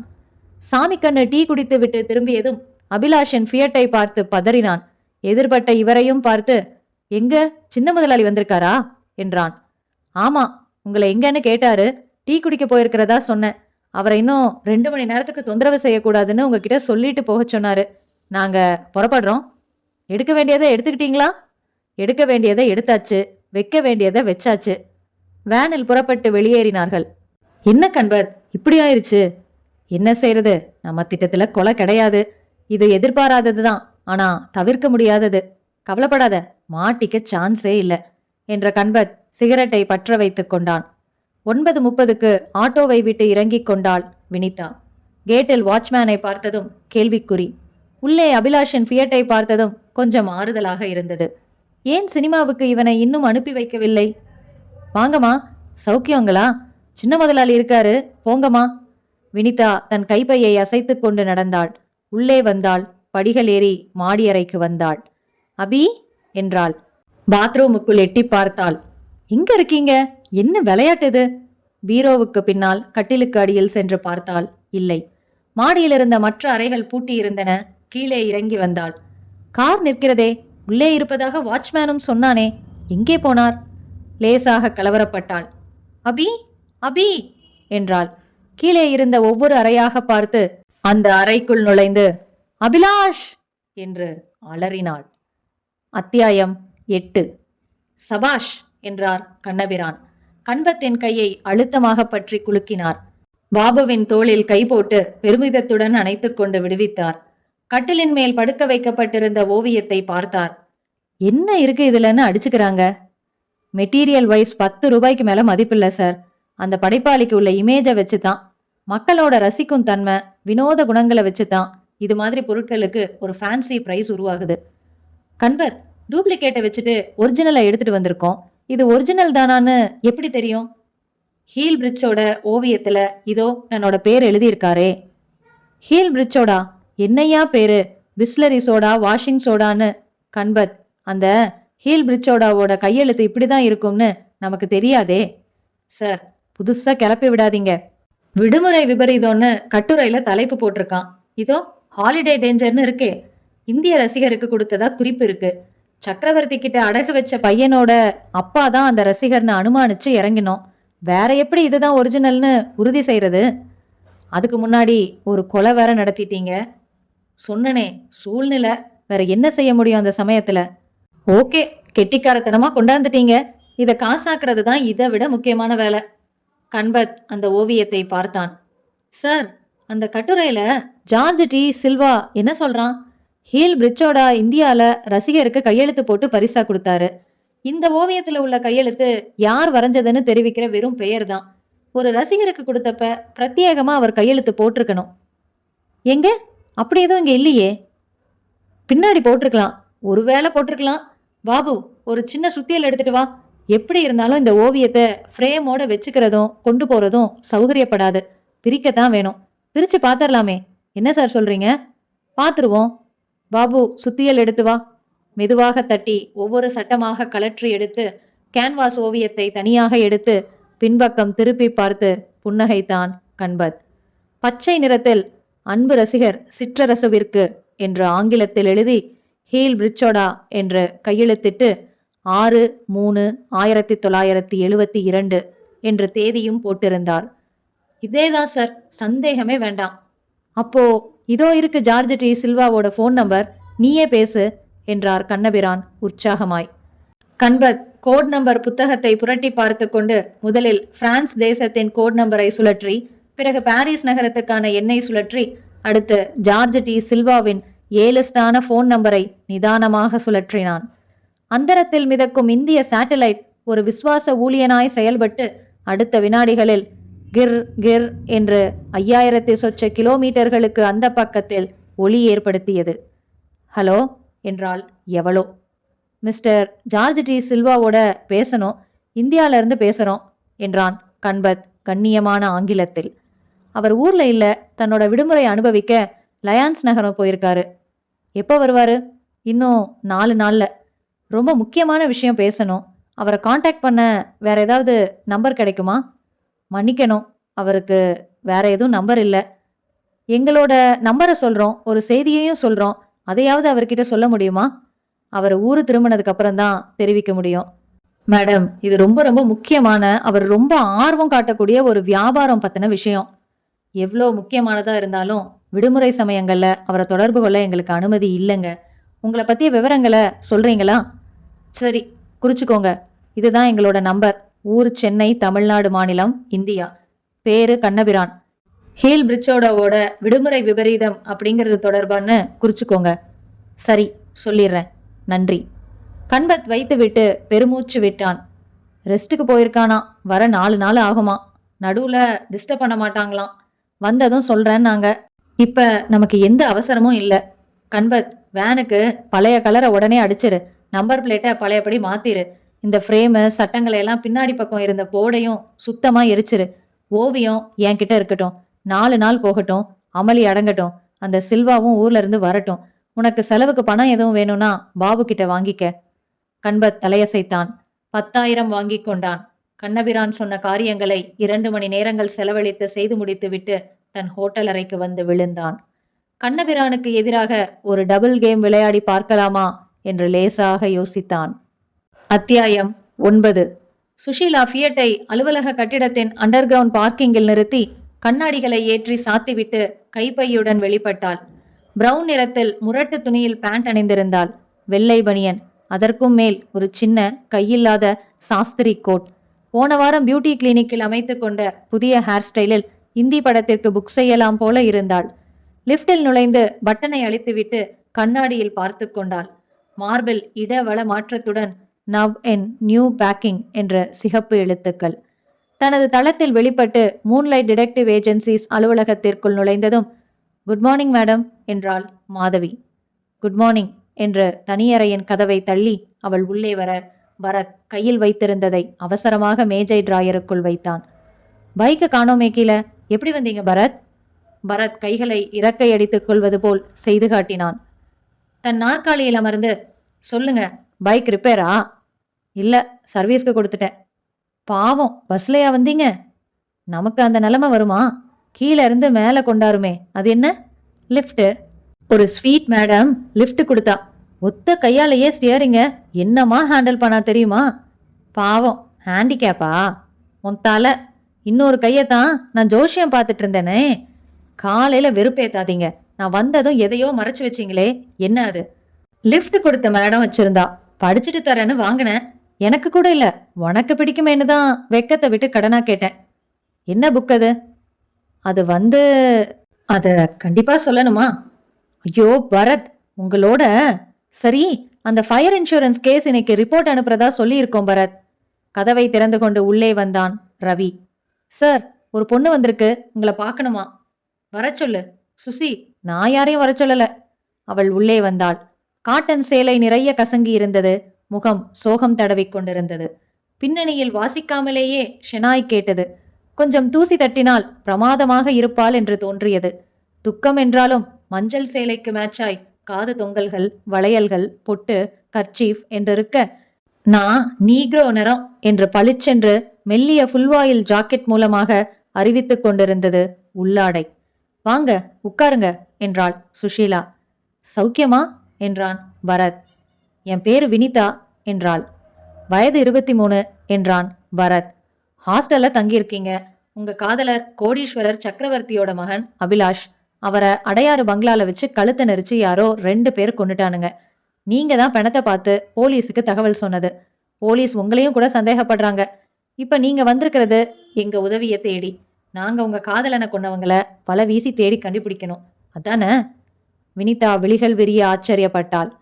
ஒன்னும் ஆச்சரியப்படாதீங்க, பூராவும் பேப்பர்ல வந்த நியூஸ் தான். டிவியில கூட காட்டுனாங்களே என்றாள் சுசி. டிவியில 3 செகண்ட் நீங்க கூட ஒரு ஓரமா தெரிஞ்சீங்க. டார்க் ரெட்ல பூவா போட்ட சேலை. அதெல்லாம் சரி, உங்களை தேடி நானா வரல.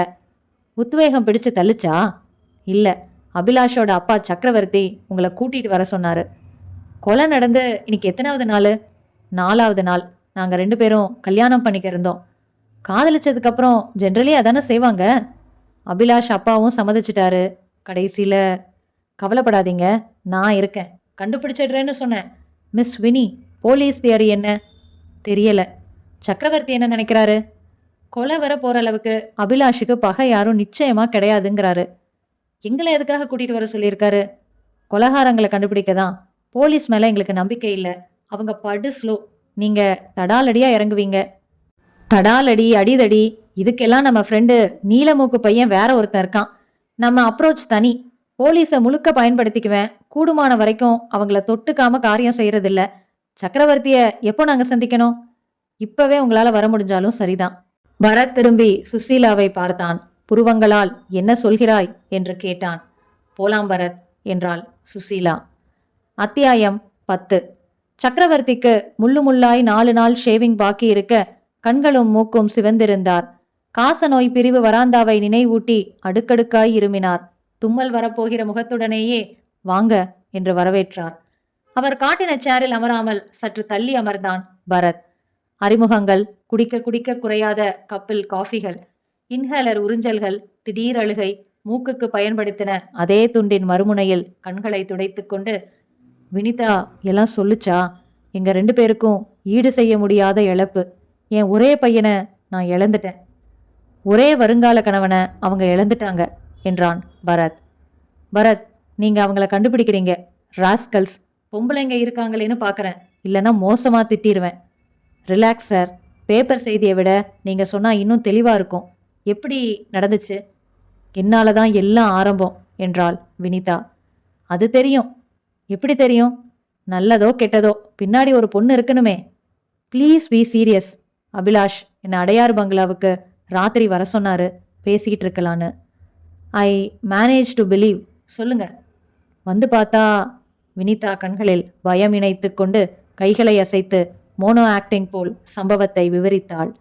ஆக வாட்ச்மேன் டீ குடிக்க போன நேரத்துல தான் இது நடந்திருக்கு. எஸ். கடைசியா வந்துட்டு போனது சினி ஆர்ட் வேன்ல வந்த 2 பேரு. எஸ்.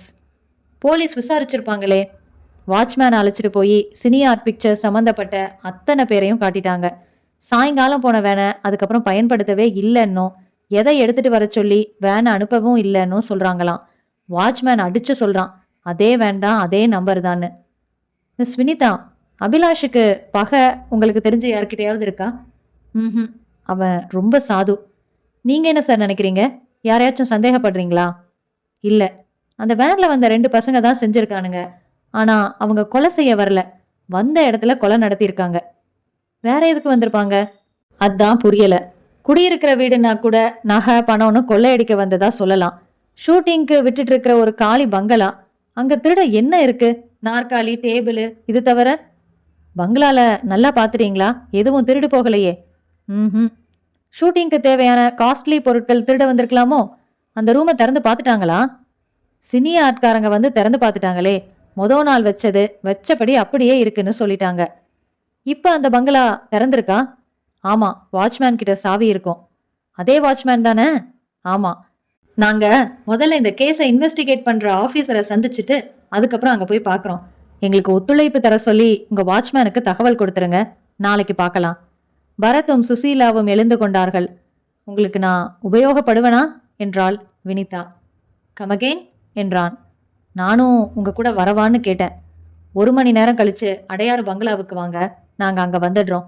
காரை பரத் ஓட்டிக்கொண்டே, சுசி, ராத்திரி 9:30 மணிக்கு அபிலாஷ் வினிதாவை எதுக்கு அடையாறு பங்களாவுக்கு வர சொன்னதா சொன்னா? பேசிக்கிட்டு இருக்க. இன்டர்நேஷனல் லீடர்ஸ் பாரு, பேசி அணு ஆயுதங்களை குறைக்க போறாங்க. எல்லாம் ஹார்மோன் சமாச்சாரம் தான். இல்லைன்னா ஃப்ரெண்டை டெல்லிக்கு வழி அனுப்புறதா பொய் சொல்லிட்டு அங்க வருவானா ரகசியமா? என் யூகம் கரெக்டுனா அவங்க அந்த பங்களால சந்திக்கிறது அது முதல் தடவையா இருக்காது. சோ வாட், அது அவங்க பர்சனல் விஷயம். வினிதா உபயோகப்படுத்தப்பட்டுட்டான்னு சொல்ல வரேன். அதுக்கும் இந்த கேஸுக்கும் சம்மந்தம் இருக்கா? நம்ம கேஸுக்கு சம்மந்தம் இருக்கு. ஆக ஏன் யூகத்தை ஒத்துக்கிறியா? இருக்கலாம். அதைத்தான் சொல்ல வரேன். நமக்கு ஜூனியர்ஸ் எவ்வளோ அட்வான்ஸ்டா போயிட்டு இருக்காங்க பாரு. நாம 7 வருஷமா மாங்குன்னு காதலிச்சு என்ன பிரயோஜனம்? மொத்தம் 6 கிஸ்ஸு தான். தஞ்சாவூர் பாலாஜி புள்ளி விவரம் அனுப்பியிருக்காரு. வெக்கமா இல்ல நமக்கு? பரத் அவள் தோளில் கை போட்டான். பரத், உங்க மனசுல நிறைய கசடு இருக்கு. வாட்டர் சர்வீஸ் பண்ணுங்க. அதை பத்தி தானே பேசிட்டு இருக்கேன். யூ டர்ட்டி மைண்டட் பரத், இந்த கேஸை முடிங்க. சரி, இந்த ஸ்டேஷனே வந்துருச்சு. இன்ஸ்பெக்டர் வீரபாண்டியன் கட்டபொம்மன் மீசை வைத்திருந்தார். பரத் அறிமுகப்படுத்திக் கொண்டு கை குலுக்கிய போது அவர் புன்னகைத்ததை மீசை ஒலித்து விட்டது. கேள்விப்பட்டிருக்கேன் என்றார். 10-15 வரை மிச்சம். நேரா வரலாம். அபிலாஷ் கேஸ தனிப்பட்ட முறையில நாங்க எடுத்துட்டு இருக்கோம். எங்க ஒத்துழைப்பு உங்களுக்கு உண்டு. அதே மாதிரி உங்க ஒத்துழைப்பு எங்களுக்கு வேணும். முதல்ல காஃபியா டீயா? உங்க கான்ஸ்டபிள் விரல உள்ள விடாம எதை எடுத்துட்டு வந்தாலும் சரி. என்ன சுசீலா பேசவே மாட்டேங்கிறாங்க? அழகான ஆம்பளைங்களை கண்டா கொஞ்சம் கூச்சப்படுவா. இப்படி வாடுறீங்களே. சேச்ச, முயற்சி பண்ணாலும் இந்த மீசை எனக்கு வருமா sir? You are very manly. சரி, அபிலாஷ் கேஸை பத்தி பேசலாம். Any arrest? எங்க, நாக்கு தள்ளுது. 117 பேரை விசாரிச்சாச்சு. Perfect plan. Cine art van மாதிரியே செட்டப் பண்ணிட்டு வந்திருக்கானுங்க. அவங்க வாட்ச்மேன் கிட்ட பேசினது பூரா பொய். சினி ஆர்ட்ல அனுப்பவும் இல்லை, அப்படி ஆளுங்களும் அவங்க கிட்ட இல்லை. யூ மீன் அபிலாஷை கொல்றதுக்காகவே வந்தாங்கன்னு சொல்றீங்களா? அங்கதான் இடிக்குது. முதல்ல வேன் வந்திருக்கு, அப்புறம்தான் அபிலாஷ் தன்னோட ஃபியட்ல வந்திருக்கான். அவன் வந்தது, கொலை நடத்தினது எல்லாம் வாட்ச்மேன் டீ குடிக்க போயிட்டு வந்த 15 நிமிஷத்துக்குள்ள. வேற ஏதோ காரியமா வந்திருக்காங்கன்னு நினைக்க தோதா அந்த பங்களால எந்த திருட்டும் நடக்கல. ஒரு காலி பங்களால வேற என்ன காரியம் இருக்க முடியும்னு புரியல. பரத் புகைப்படங்களை, சில விசாரணை ரிப்போர்ட்டுகளை, பிரேத பரிசோதனை ரிப்போர்ட்டை வாங்கி பார்த்துவிட்டு திருப்பி தந்தான். மேலும் சில கேள்விகளில் தெளிவு பெற்றுக்கொண்டு மீண்டும் சந்திப்பதாக கூறி விலாச அட்டை தந்துவிட்டு புறப்பட்டான். அத்தியாயம் 12. ஜார்ஜ் டி சில்வாவுடன் பேச வேண்டும். இந்தியாவிலிருந்து பேசுகிறோம் என்றான் கண்பத். இடம் கண்ணபிரானின் அலுவலக தனியறை. கண்ணபிரானும் பாபுவும் அருகில் அமைதியாக அமர்ந்திருக்க கண்பத் மேஜையின் விளிம்பில் அமர்ந்திருந்தான். ஒரு நிமிஷம் இருங்க என்றாள். அன்றைக்கு பேசிய அதே பெண். பிறகு, ஹலோ, ஐ ஆம் ஜார்ஜ் டி சில்வா என்றது மூக்கடைத்து கொண்ட ஆண் குரல்.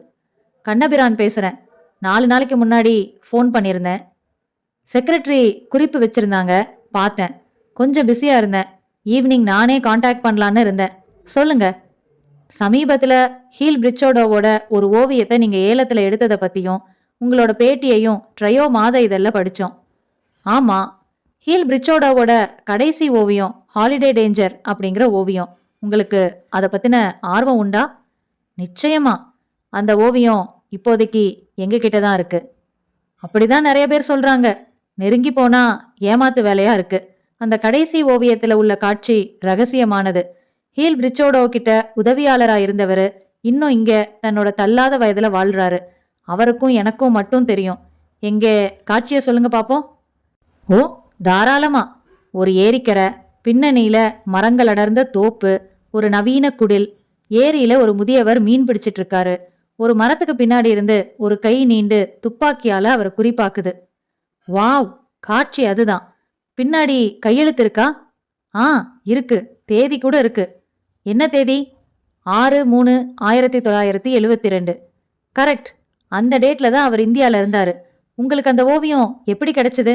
ஹீல் பிரிச்சோடா கிட்ட வாங்கின ரசிகர் பல வருஷத்துக்கு முன்னாடி பண தேவைக்காக என்கிட்ட வித்துட்டாரு.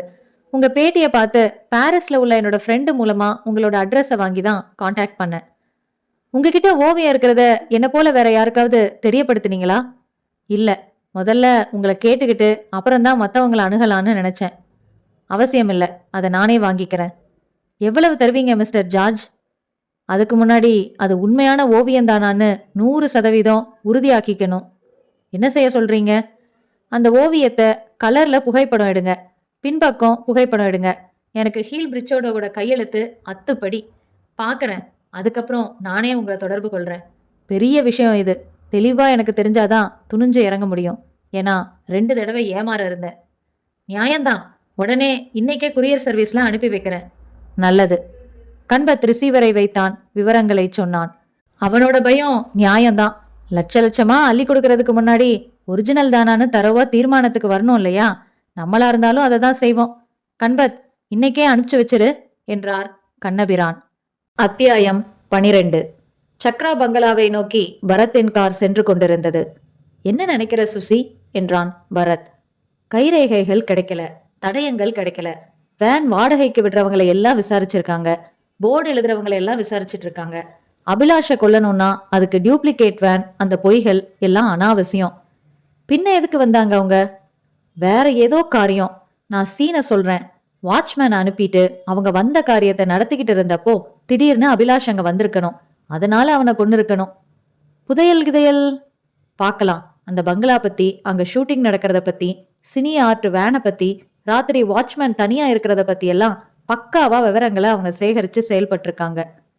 அவ்வளோ திட்டமிட்டு செய்யணும்னா ஏதாச்சும் ரொம்ப பெரிய அளவுல லாபம் இருக்கணும். அபிலாஷ கொல்றதுல எந்த லாபமும் இல்ல. வேற ஏதோ இருக்கணும். வினிதாவை நம்பலாமா சுசி? அவ கண்ல பொய் இல்ல பரத். ஆனா வேற சில சமாச்சாரம் இருக்கு. அதென்ன? அழைப்பிதழ். எதுக்கு? சாந்தி முகூர்த்தத்துக்கு. ஒழுங்கா பேசிக்கிட்டே திடீர்னு கச்சடா ரூட்ல இறங்கிடுவீங்களே. பின்ன சோகத்துல இருக்கிறப்போ என்னத்துக்கு லோஹிப் சேல? போதும் Bharat, this is the limit. பங்களாவில் வினிதா அவர்களுக்காக காத்திருந்தாள். முகத்தை டச்சப் செய்திருந்தாள். வாட்ச்மேனை விட்டு குளிர்பானம் வாங்கி வரச் சொன்னாள். இருவருக்கும் அந்த பங்களாவை சுற்றி காட்டினாள். பாடி இங்கதான் இருந்துச்சு என்றபோது ஒரு அழுகை துணுக்கு. பரத் கர்ச்சீஃப் எடுக்க தன்னிடம் இருக்கிறது என்று சேலையை ஒரு செகண்ட் விலக்கி இடுப்பில் செருகி இருந்ததை எடுத்து துடைத்து கொண்ட போது வெளியீரென்றது இடுப்பு பிரதேசம். பரத் விரயமாக அந்த அறையில் தடயம் தேடினான். ஹாலில் அமர்ந்து குளிர்பானம் குடித்துவிட்டு வாட்ச்மேனை விசாரித்தான். எப்படியா நீ அவங்கள நம்பி விட்டுட்டு டீ குடிக்க போன? தப்புதாங்க. 10 நாளா வந்துகிட்டு இருக்கிற வேனு. அவங்களும் தொழிலாளிங்க மாதிரி காக்கி சட்டை போட்டிருந்து அனுசரணையா பேசுனாங்களா, நம்பி தொலைச்சிட்டேன். அவங்கள இதுக்கு முன்னாடி பார்த்திருக்கியா? இங்க பார்த்த மாதிரி இருந்துச்சு. அப்புறம் யோசிச்சப்ப பார்த்ததில்லன்னும் பட்டுச்சு. டீ குடிக்க போயிட்டு எவ்வளோ நேரத்துல திரும்பி வந்த? அதிகமா போனா 15 நிமிஷம் தாங்க. இதோ முக்கத்துல தான் இருக்குங்க. போனேன், குடிச்சேன், பீடி வாங்கிக்கிட்டேன், வந்துட்டேனுங்க. டீ குடிக்க உன்னை அவங்க போக சொன்னாங்களா? இல்ல, நானாதான் போனேன். வத்தி பெட்டி கேட்டான் அந்த பாவி, எடுத்து கொடுத்துட்டு போனேன். 2 பேரும் எப்படி இருந்தாங்க? ஒடிசலா தான் இருந்தாங்க. ஒருத்தன் தாடி வச்சிருந்தான், தலை கலைஞ்சிருந்தது, மூக்கு கிட்ட பரு. இன்னொருத்தன் நீலகிருதா, கண்ணாடி போட்டிருந்தான், நிறைய முடி. நீ திரும்பி வந்தப்போ அவங்க புறப்பட்டுட்டு இருந்தாங்களா? ஆமா. நீ என்ன கேட்ட? அவங்க என்ன சொன்னாங்க? சின்ன முதலாளி வந்திருக்காங்களான்னு. ஆமா. உன்னை எங்கன்னு கேட்டாரு. டீ குடிக்க போயிருக்கிறதா சொன்னோம். 2 மணி நேரத்துக்கு அவரை தொந்தரவு பண்ண வேண்டான்னு சொல்ல சொன்னாருன்னு சொன்னானுங்க. நானும் நம்பிட்டேன். கதவை மூடிட்டு கேட்ல குந்திக்கிட்டேன். வேற எதுவும் பேசலையா நீ? இல்லங்க. எடுக்க வேண்டியதை எடுத்தாச்சான்னு கேட்டேன். எடுக்க வேண்டியதை எடுத்தாச்சு, வைக்க வேண்டியதை வச்சாச்சுன்னு சொன்னானுங்க.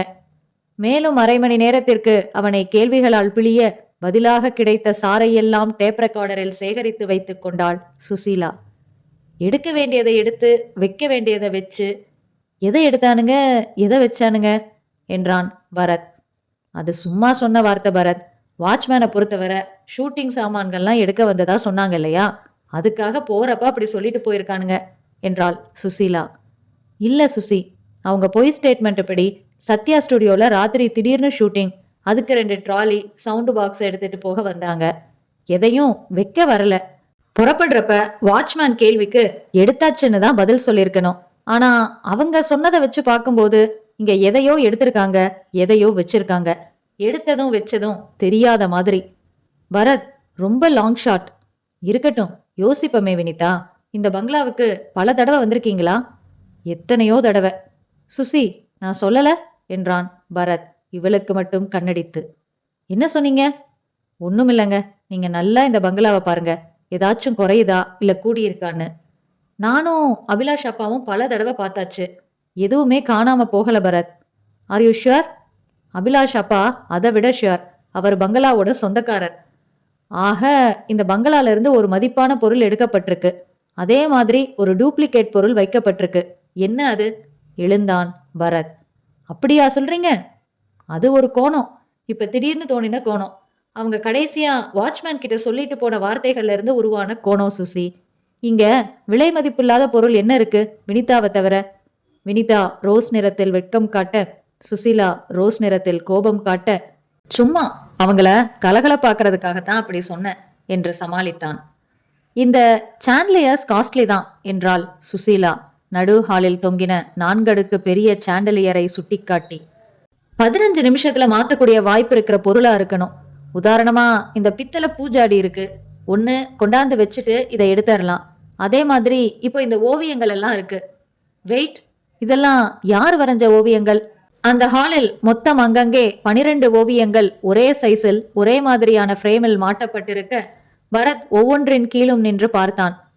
இதெல்லாம் அடகு வைக்கப்பட்ட ஓவியங்கள் பரத். ஒரு நாள் கேட்டப்போ அபிலாஷ் அப்படிதான் சொன்னாரு என்ற வினிதா அவை அழகான கதையை சொன்னாள். ஓவியர்களின் பெயர்களை வாய்விட்டு படித்தான். வீரேந்திரா, ரகுபதி நாயக், அலி ஆசாத், தீபக் சர்மா, நாராயணமூர்த்தி. மாடிப்படிகள் அருகே இருந்த விடுமுறை விபரீதத்திற்கு கீழே வந்து நின்றான். ஹீல் பிரிட்ஜோடா. என்னது என்றாள் சுசீலா. ஹீல் பிரிட்ஜோடா, மலையாளம் பேசுற மாதிரி இருக்கு. இதுக்கு பதில் சொல்றதுன்னா ஹீல் பிரிட்ஜ்னு சொல்லணுமோ என்று சிரித்து நகர இருந்தவன் நின்றான். அது என்ன? ஓவியத்திற்கு மிக அருகில் சுவரில் லேசான ஒரு அழுக்கு விரல் அச்சு. ஓவியத்தை உன்னிப்பாக பார்க்க அது மிக மிக சற்று சாய்ந்திருப்பது போல இருந்தது. பரத் உள்ளே சக்கரங்கள் சுழன்றன. இதில் விஷயம் இருக்கிறது என்று. அதென்னது? பஜ்ஜியா? இல்லை இல்லை, பற்றி சொன்னது. ஓவிய கல்லூரியில உன் ஃப்ரெண்டு ரேவதி படிக்கிறா இல்லையா சுசி? எப்பவும் ரெட்டை பின்னல் போட்டுட்டு இருப்பாளே. பேரை மட்டும் சொன்னா போதும். என்ன பண்ணணும்? போன் எடு, அவளை கனெக்ட் பண்ணு, என்கிட்ட கொடு. 4வது நிமிடம் பரத் பேசினான். ஹலோ மிஸ் ரேவதி, பரத் பேசுறேன். ஞாபகம் இருக்கா? ஒன்னா படம் பார்த்தோமே. எப்போ என்றாள் ரேவதி போனில். எப்போ என்றாள் சுஷீலா நேரில். அது நீங்க இல்ல, சாரி. உங்களுக்கு ஹீல் பிரிட்ஜோடா தெரியுமா? Popular artist sir. செத்து போய் எங்களுக்கு பாடத்துல கூட அவரை வச்சுட்டாங்க. German artist. அப்புறம் அவரை பத்தி வேற என்ன தெரியும்? நியூட் மாடல்ஸை வச்சு வரையறப்போ அவரும் நியூடா நின்னு வரைவாராம். ஏன் அப்படி? அவரோட விசித்திர பழக்கம் அப்படி. பெண்ணே, நான் கலை கண்ணோட்டத்தோட மட்டும்தான் பாக்குறேன். வேற விதமான எண்ணங்கள் என்கிட்ட இல்லைன்னு அந்த மாடல்ஸுக்கு உணர்த்துறதுக்காக. அது சரிதான். அந்த மாடல்ஸ் எந்த கண்ணோட்டத்தோட பாப்பாங்க? சரி, அதை விடுங்க. இவ்ளோ பர்சனலாலாம் வேண்டாம். அவரோட ஓவியங்களை பத்தி என்ன தெரியும் உங்களுக்கு? எங்க பாடத்துல 2 பக்கம்தான் அவர் வராரு. அதிகமான விவரங்கள்லாம் இல்ல. இப்போ அவரோட ஓவியங்களுக்கு எக்கச்சக்கமான மதிப்புன்னு சொல்லிக்கிட்டாங்க. ஏதாச்சும் உதாரணம்? எனக்கு தெரியலையே. தேங்க்யூங்க. இன்னொரு நாள் பேசலாம். பக்கத்துல எந்த தொந்தரவும் இல்லாதப்ப. வைத்தான். சுசி, அவங்க மாத்தினது இந்த ஓவியம் தான்னு எனக்கு படுது. இன்னும் உறுதியாக்கிக்க சொன்ன தகவல்கள் போதாது. யார கேட்கலாம்? ஆன்டிக்வேரியன் நந்தினி சேதுபதியை மறந்துட்டீங்களா? சுல்தான் செருப்பு கேஸு பாம்பேல இருக்காங்க. உன் டெலிஃபோன் புக்ல நம்பர் இருக்கு. வினிதா, இந்த ஓவியத்தை நாங்க எடுத்துட்டு போறோம். டீபாய் எடுத்து போட்டு ஏறி அந்த ஓவியத்தை கலற்றிக் கொண்டான் பரத். ஹாலிடே டேஞ்சர் என்று படித்தான். புறப்பட்டார்கள். அத்தியாயம் 13. ஏஜென்சி வந்ததும் முதல் காரியமாக நந்தினி சேதுபதியை போனில் தொடர்பு கொண்டு ரிசீவரை பரத்திடம் கொடுத்தாள் சுசீலா. ஹலோ பரத், எப்படி இருக்கீங்க? ஃபைன். ஹீல் பிரிட்ஜோட ஓவியங்களை பத்தி கேள்விப்பட்டிருக்கீங்களா? ஓ, அ லாட். என்ன விஷயம்? அவரோட ஓவியங்களுக்கு நல்ல மதிப்பாமே. அப்படியா? ஆமா. 10 நாளைக்கு முன்னாடி பாரிஸ்ல ஒரு பழம்பொருள் சேகரிப்பாளர் நொடிச்சு போய் சகல சேகரிப்புகளையும் ஏலம் விட்டாரு. நான் கூட போயிருந்தேன். 3 பொருட்கள் ஏலத்துல எடுத்தேன். எனக்கு ஓவியங்கள்ல இன்ட்ரெஸ்ட் இல்ல. ஒரு பிரெஞ்சுக்காரன் ஹீல் பிரிட்ஜோட பெயிண்டிங்க அநியாய ரேட்டுக்கு வாங்கினான். இந்திய மதிப்புல கிட்டத்தட்ட 16 லட்சம். அங்க லோக்கல் பேப்பர்ல எல்லாம் வந்துச்சே. ட்ரையோ மேகசின்ல கூட அவர் பேட்டி வந்திருக்கு. என்ன மேகசின்? Trio, TRIO monthly. விஷயம் என்ன? ஒரு கேஸ். ஹீல் பிரிட்ஜோட எழுதின ஆட்டோகிராஃபி புக் கூட என்கிட்ட இருக்கு. தேவைப்படுமா உங்களுக்கு? நிச்சயமா. குரியர்ல உடனே அனுப்பி வைக்க முடியுமா? அப்படியே அந்த பேட்டி பக்கத்தையும் ஜெராக்ஸ் பண்ணி. ஷியோர், அனுப்புறேன். என் கெஸ்டா பாம்பே வந்து 2 நாளாவது தங்க சொல்லி என் இன்விடேஷன் அப்படியே பெண்டிங்ல இருக்கு பரத். ஓய்வு கிடைக்கிறப்போ கண்டிப்பா வரேன் மேடம். வெல்கம். பரத் சுசீலாவிடம் கை நீட்டினான். சுசி, கைய கொடு. திருடப்பட்டது இந்த ஓவியம்தான். அப்போ இது என்றால் மேஜை மேல் வைத்திருந்து எடுத்து வந்த பெயிண்டிங்கை காட்டி. 100% டூப்ளிகேட் சுசி. எப்படி முடியும் பரத்? அதே மாதிரி வரைகிறது இம்பாசிபிள். உண்மைதான். நிச்சயமா இது போட்டோ பிரிண்ட் இல்ல. அந்த ஷைனிங்கே காட்டி கொடுத்துரும். அவ்வளவு தத்ரூபமா வரைகிறதுன்னா. பரத் அந்த படத்தின் மேல் பரப்பை தட்டி பார்த்தான், தடவி பார்த்தான். Susi, this is not at all a canvas Susi. அங்க இருந்த அத்தனை படங்களுமே கேன்வாஸ் பெயிண்டிங் தான். ஒரு ரஃப்னஸ் இருக்கும் அதுல எல்லாம். இதுல வளவலன்னு இருக்கு பாரு. வெயிட். பரத் மேஜை டிராயரிலிருந்து கட்டிங் பிளேயர், இரும்பு உருளை என்று எடுத்துக்கொண்டு பின்பக்கம் இருந்த பொடி ஆணிகளை ஒவ்வொன்றாக கலற்றினான். எல்லாம் புத்தம் புது ஆணிகள் சுசி. பிறகு ஃப்ரேம் சட்டங்களை கலற்றி ஓவியத்தை தனியாக எடுத்தான். பின்பக்கம் திருப்பி பார்த்தான். Susi, that's it. இது போட்டோ பேப்பர் தான். ஆனா போட்டோல ஷைனிங் இருக்குமே. முன்பக்கம் புரட்டி ஒரு ஓரமாக விரல் நகத்தால் சுரண்டி பார்க்க அந்த இடத்தில் வர்ணம் உதிர்ந்து அடிப்பக்க வெண்மையை காட்டியது. சுசி, இங்க பாரு, கலர் உதிருது. போட்டோ பிரிண்ட்ல இப்படியெல்லாம் ஆகாதே. இது வேற ஏதோ மெத்தட். ஆஃப்செட் பிரஸ்ல காட்டி விசாரிச்சா சொல்லிருவாங்க. ஆனா அற்புதமான ஒர்க் பண்ணி இருக்கு எதிரிங்களோட மூளை. இப்ப என்ன செய்ய போறோம்? வேளச்சேரி போறோம். அங்க என்ன? நாதன் அண்ட் கம்பெனின்னு கிளாசிக்கல் பிரிண்டிங் பிரஸ் வச்சிருக்காரு நம்ம friend. Diploma in printing technology. அவர்கிட்ட காமிச்சு கேட்டறலாம். நான் மட்டும் போயிட்டு வரேன். நீ ஒரு காரியம் செய்ய அதுக்குள்ள. என்ன? யூனிவர்சிட்டி, அமெரிக்கன், கன்னிமாரா எல்லா லைப்ரரிக்கும் போ. அந்த லேட்டஸ்ட் ட்ரையோ மேகசின்ல ஹீல் பிரிட்ஜோட பத்தின மேட்டரை ஜெராக்ஸ் பண்ணி எடுத்துட்டு வா. நந்தினி சேதுபதி அனுப்புறபடி அனுப்பட்டும். வேளச்சேரியில் அவன் தேடி வந்த சூரிய நாராயணன் இருந்தார். கைகுலுக்கினார், காஃபி கொடுத்தார்.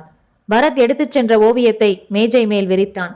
இது என்ன பிரிண்டிங்? எப்படி பண்றது?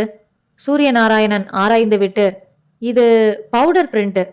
அப்படின்னா 4 கலர் ஆஃப்செட்ல அடிக்கிறதுக்கு போட்டோவோ டிசைனோ கொடுத்தா கம்ப்யூட்டர் மூலமா ஸ்கேன் பண்ணி 4 நெகட்டிவ்ஸா கலரை பிரிச்சு கொடுப்பாங்க. கிராஃபிக் ஒர்க்னு பேரு. அவங்க பிரிச்ச நெகட்டிவ்ஸ்ல இங்க போட்டு பிரிண்ட் பண்ணா எப்படி ரிசல்ட் வரும்னு அவங்களே பவுடர் பிரிண்ட் போட்டு தருவாங்க. இதுக்கு தனி சார்ஜ்.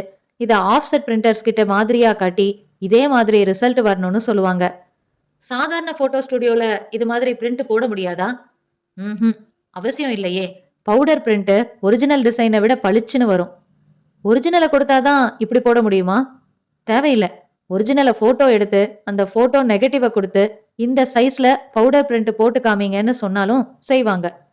சென்னையில் இப்படி ஸ்கேன் பண்ணுற கிராஃபிக் ஒர்க்ஸு எத்தனை இருக்கு? முந்தி கம்மி தான், இப்போ நிறைய வந்துருச்சு.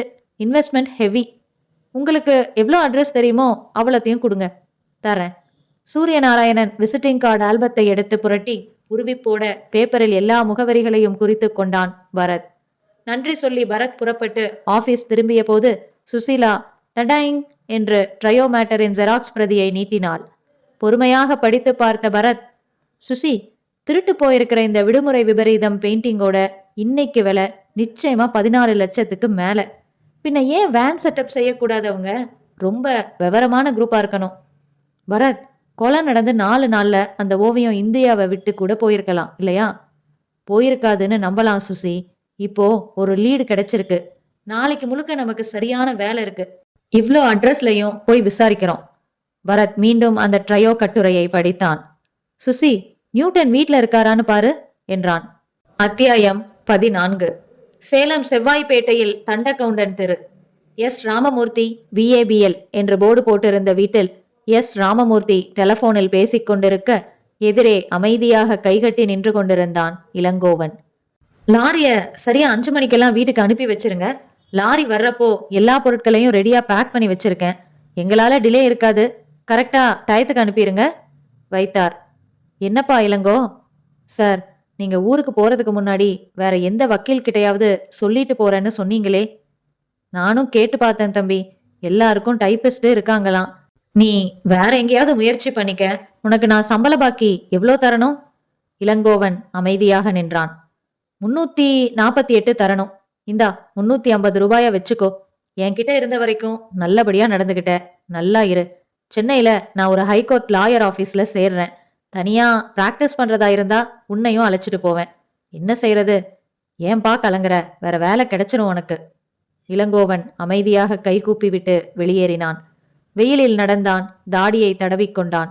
தனது மாத வாடகை அறைக்கு வந்தான். அறை நண்பன் வாசு ரேடியோ கேட்டுக்கொண்டிருக்க பானையிலிருந்து தண்ணீரை எடுத்து குடித்துவிட்டு சோர்வாய் கட்டிலில் அமர்ந்தான். என்ன இளங்கோ, ஒரு மாதிரியா இருக்க? என்னோட 17வது தற்காலிக வேலையும் போயிருச்சு வாசு. என்னப்பா சொல்ற? வக்கீல் ராமமூர்த்தி கிட்ட பார்ட் டைம் ஜாபா டைப் அடிச்சு கொடுத்துட்டு இருந்தேன். 750 ரூபாய் கொடுத்துட்டு இருந்தாரு. அவர் சென்னை போய் செட்டில் ஆகிறாராம். கணக்கை தீத்து அமிச்சிட்டாரு. 350 ரூபாய் இருக்கு இப்போதைக்கு. ரூம் வாடகை கொடுத்துட்டா அதுவும் தீந்துது. மறுபடியும் அடுத்த வேலைக்கு லாட்ரி வாசு. ஆரம்பிச்ச இடத்துக்கே வந்துட்டேன். சி, ஏன் இப்படியெல்லாம் பேசுற? வேற வேலை கிடைக்கிற வரைக்கும் நான் இல்லையா உதவி செய்யறதுக்கு? எத்தனை நாளைக்கு உதவி செய்வ வாசு? போட்டுக்கிட்டு இருக்கிறதே உன் சட்டை தானே. நீ இல்லைன்னா நான் என்னைக்கோ செத்து போயிருப்பேன்டா. ஏன் இப்படி அசட்டுத்தனமா பேசிட்டு இருக்க? ஆரம்பத்துல இருந்தே நான் அதிர்ஷ்டம் இல்லாதவன்டா. சாமானியத்துல வேலை கிடைக்கல.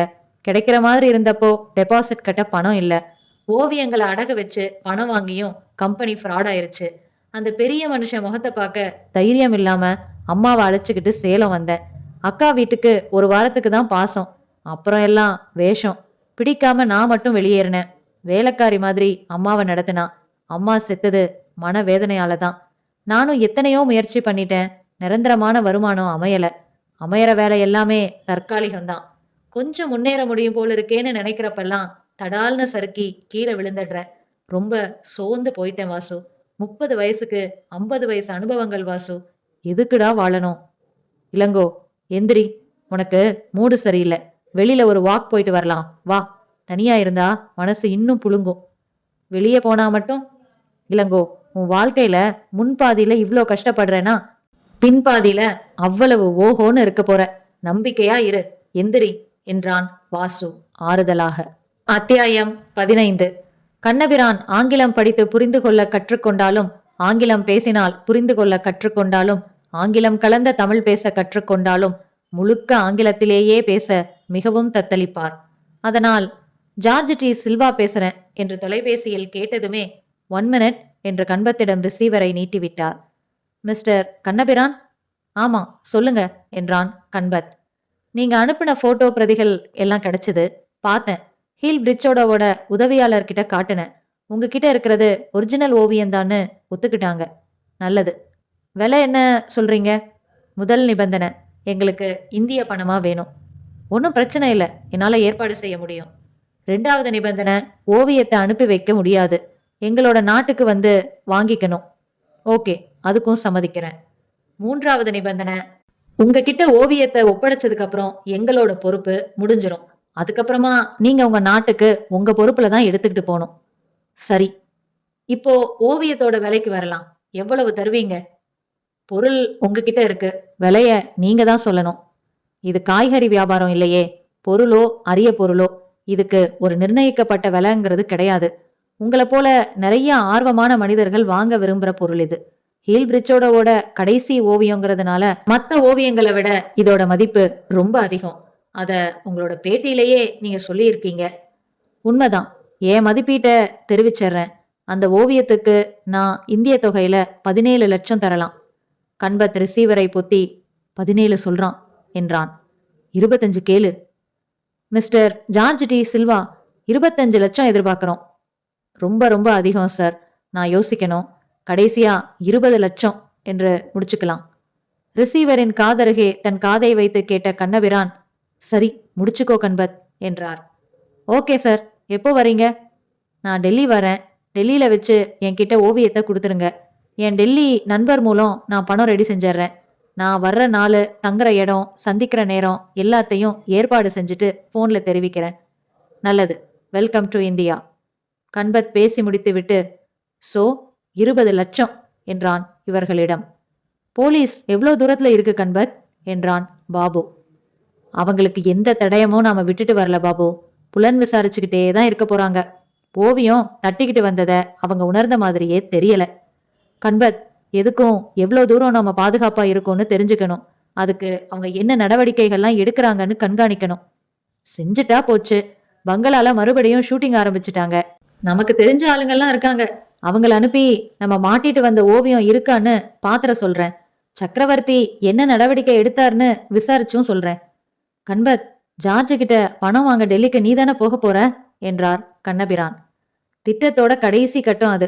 கரெக்டா எல்லாம் நடந்துரும், கவலைப்படாதீங்க என்றான் கண்பத். அத்தியாயம் 16. லேட்டஸ்ட் ஸ்கோர் 38 ஃபார் 2 என்று பனியன் சொல்ல, சுசீலா தன் காதோடு வைத்திருந்த பாக்கெட் ரேடியோ 92/4 என்றது. பரத் அந்த கட்டிடத்திலிருந்து சோர்வாய் இறங்கி வந்து காரில் அமர்ந்து வேகமாய் கதவை சாத்தினான். சுருட்டின பவுடர் பிரிண்ட் ஓவியத்தை பின் சீட்டில் எறிந்தான். என்ன பரத், நோ ரிசல்ட்டா? உதடுகளை பிதுக்கினான். இது 13வது இடம் சுசி. பொறுமை, அடுத்து எங்க போறோம்? பரத் விலாச காகிதத்தை எடுத்து பார்த்தான். Santhome colour graphics. மாலை கலன்று கொண்டு இருட்டுக்கு வானத்தில் இடம் கொடுத்திருக்க, இரவு வந்ததும் முதல் காரியமாக வாய்க்கு பிழித்து நட்சத்திரங்களாக துப்பியிருந்தது. கடைகள், ஸ்தாபனங்கள் உள்ளே வரச் சொல்லி நியானில் அழைத்து கொண்டிருக்க, கார்களும் நெருப்பணைக்க விரைந்து கொண்டிருந்தன. ஆட்டோமேட்டிக் சிக்னல்களை சபித்தன. கடற்கரை சாலையை தொட்டதும் இலவசமாய் முத்தமிட்டாள் மிஸ் தென்றல். பார்க்கிங் நிரம்பி வழிந்தது. மக்கள் மிளகாய் பஜ்ஜி, காதலியின் இடுப்பு, குழந்தைகளின் குதிரையேற்றம் என்று பிஸியாயிருந்தார்கள். மஞ்சள் வெளிச்சம் வழியெல்லாம் வரவேற்க, சாந்தோமில் குறிப்பிட்ட கலர் கிராபிக்ஸ் முன்பு காரை நிறுத்தினாள் சுசீலா. நீ இரு, நான் போயிட்டு வந்துடுறேன். பரத் அந்த ஓவியச் சுருளை எடுத்துக்கொண்டு உள்ளே நுழைந்தான். அலுவலக அறையில் சிகப்பான வசீகரமான மனிதர் இதமாக புன்னகைத்து, எஸ் பிளீஸ் என்றார். பரத் எதிர்நாற்காலியில் அமர்ந்து தனது விசிட்டிங் கார்டை கொடுத்தான். ஐம் பக்ஷி என்று கைகுலுக்கினார். What can I do for you sir? Bharat ஆங்கிலத்திலேயே தொடர்ந்தான். இந்த படத்தை பாருங்க, இது நீங்க செஞ்ச ஜாபா? பார்த்த வினாடியே, அஃப்கோர்ஸ், எனி ப்ராப்ளம்? இந்த வேலை யார் கொடுத்தது, எப்போ செஞ்சீங்க? 1 மினிட் என்று அவர் பில் புத்தகம் புரட்டினார். 1 வாரத்துக்கு முன்னாடி சார். ராஜசேகரன் அப்படிங்கிற பேரு சொன்னாரு. போட்டோ நெகட்டிவ் கொடுத்தாரு, சைஸை குறிச்சுக்கிட்டாரு. இந்த சைஸ்ல கலர் நெகட்டிவ்ஸ் பிரிச்சு தர சொல்லி கேட்டிருந்தாரு. ஒரு பவுடர் பிரிண்ட்டும் போட்டு தரணும்னு சொன்னாரு. ரொம்ப அர்ஜென்ட்னு சொன்னாரு. 1000 பிரதிகள் போட்டு லேமினேட் செஞ்சு உலகெங்கிலும் விற்க போறதா சொன்னாரு. மறுநாள் காலையில வந்து வாங்கிட்டு போயிட்டாரு. முழு விலாசம் இருக்கா? சென்னை 40ன்னு மட்டும் போட சொன்னாரு. முழு விலாசம் தரல. ஆள் எப்படி இருந்தாரு? ஒல்லியா இருந்தாரு, தாடி வச்சிருந்தாரு, மூக்குக்கு பக்கத்துல ஒரு பரு. எதுல வந்தாரு? காருல வந்த மாதிரி தான் ஞாபகம். என்ன காரு? சாரி சார், அதெல்லாம் ஞாபகம் இல்ல. அந்த ஆசாமிய நான் உடனே தொடர்பு கொண்டாக வேணுமே. அவர் நெகட்டிவ் கொண்டு வந்தது சூர்யா கலர் லேபோட கவர்ல. இந்த தகவல் உதவுமான்னு பாருங்க என்றவர் மேஜையின் டிராயரை இழுத்து 4 இன்ச் சைஸில் நீல நிறத்தில் தடிப்பாய் இருந்த பாஸ்போர்ட் சைஸ் போட்டோக்கள் வைக்கும் சிறிய கவரை எடுத்து தந்தார். அதில் பென்சிலில் ஓரத்தில் 07456 என்று எழுதியிருந்தது. அதில் சூர்யா கலர் லேப் என்று தெற்கு உஸ்மான் ரோடு விலாசமும் இருந்தது. முயற்சி செஞ்சு பார்க்கறேன். பரத் வெளியே வந்து சுசீலாவை சீண்டக்கூட நேரமில்லாமல் டி நகருக்கு விரையச் சொன்னான். Surya colour lab. விசாலமான கழுத்துடன் கூடிய ஜாக்கெட் அணிந்து சேலையை ஒற்றையாய் போட்டுக் கொண்டிருந்த பெண் பரத் கேள்வி கேட்க கவனம் செலுத்த விடாமல் அவஸ்தை செய்தாள். இந்த கவர்ல போட்டோ நெகட்டிவ் இருந்தது. ஆக நீங்க தான் பிலிமை டெவலப் பண்ணிருக்கீங்க. 1 வாரம் முன்னாடி இந்த கவர்ல 07456ன்னு ஒரு நம்பர் இருக்கு. இதை வச்சு இதுல இருந்த நெகட்டிவோட ப்ராசஸ் செய்ய உங்ககிட்ட கொடுத்தவர் யாருன்னு சொல்ல முடியுமா? முடியும். ஒரு சாக்கோபார் ஐஸ்கிரீம் வாங்கி தரதா இருந்தா. ஷியோர். இன்னொரு நாள், இன்னொரு சந்தர்ப்பம். இப்ப அர்ஜென்ட். அவள் வேண்டுமென்றே தேவைக்கு அதிகமாக குனிவதாகப்பட்டது. அதை இதை புரட்டினாள். போட்டோகிராஃபர் கேவி ஆனந்த் கொடுத்த ஒரு ரோல் பிலிமை டெவலப் பண்ணி கொடுத்தோம். அந்த கவர்ல. யார் அவரு? அட்ரஸ் வேணுமே. 1 மினிட். 2வது மினிட்டில் கார் அடையாறு நோக்கி சென்றது. கேவி ஆனந்த் இன்னும் உயர தேவையுடன் கொஞ்சம் எக்ஸ்ட்ரா அகலத்துடன் லூசான சட்டையும் லூசான பேண்ட்டும் அணிந்திருந்தான். அறிமுகப்படுத்தி கொண்டதும் பரத், மிஸ்டர், அடையாறு பங்களால விடுமுறை விபரீதம் ஓவியத்தை படம் பிடிச்சது நீங்க தானே? எதை சொல்றீங்க என்று முன் உச்சி தலையை சொரிய, இத சொல்றோம். பவுடர் பிரிண்டை பார்த்து விட்டு, அட இத சொல்றீங்களா? அந்த பங்களால இருக்கிற 12 ஓவியங்களையும் நான் தான் போட்டோ எடுத்தேன். எப்போ? ஏன்? அங்க சினிமா ஷூட்டிங் நடக்குது இல்லையா? அந்த படத்துக்கு நான் தான் ஸ்டில் போட்டோகிராஃபர். 7-8 நாளைக்கு முன்னால என்னை வீட்டுல ஒருத்த வந்து பார்த்தான். அந்த பங்களால மாட்டி இருக்கிற 12 படத்தையும் போட்டோ பிடிச்சு நெகட்டிவ்ஸா தரணும்னு கேட்டான். 3000 ரூபாய் தர்றேன்னு சொன்னான். சரின்னு காசுக்கொசரம் எடுத்து கொடுத்தேன். எங்க டெவலப் பண்ணீங்க? டி நகர்ல சூர்யா கலர் லேப்ல. அவன் பேர் என்ன? அத சொல்லல. எப்படி இருந்தான்? ஒல்லியா, தாடி வச்சுக்கிட்டு, மூக்கு கிட்ட கூட ஒரு பரு இருந்துச்சு. அங்க நடந்த கொலைக்கும் இந்த போட்டோஸ்க்கும் ஏதாச்சும் சம்பந்தம் இருக்கா சார்? ஆமா, நீங்க போலீஸ் தரப்பு சாட்சியா வருவீங்க. ஐயோ, இப்படி தெரிஞ்சிருந்தா இதெல்லாம் சொல்லியிருக்கவே மாட்டேனே. நீங்க சொல்லலைன்னா யாரு விடுவா? ஆக அவனை பத்தி எதுவும் தெரியாது. அவன் கொடுத்த பணத்தை வச்சிருக்கீங்களா? வர்மா பஜார்ல ஃபாரின் ஃபிளாஷ் வாங்கிட்டேன். பரத் பெருமூச்சுடன் திரும்பினான். என்ன பரத் என்றாள் சுசீலா. வாட்ச்மேன்ல இருந்து எல்லாரும் ஒரே அடையாளத்தை சொல்றாங்க. தாடி வச்சிருப்பான், மூக்கு கிட்ட பரு. இதுக்கு மேல 1 இன்ச்சு கூட தெரியல. அவங்க எப்படி இந்த ஓவிய திருட்ட சாமர்த்தியமா நடத்தினாங்கன்னு தெரியுதே ஒழிய அவன் யாருன்னு ஒரு துளி தகவல் கூட கிடைக்கல சுசி.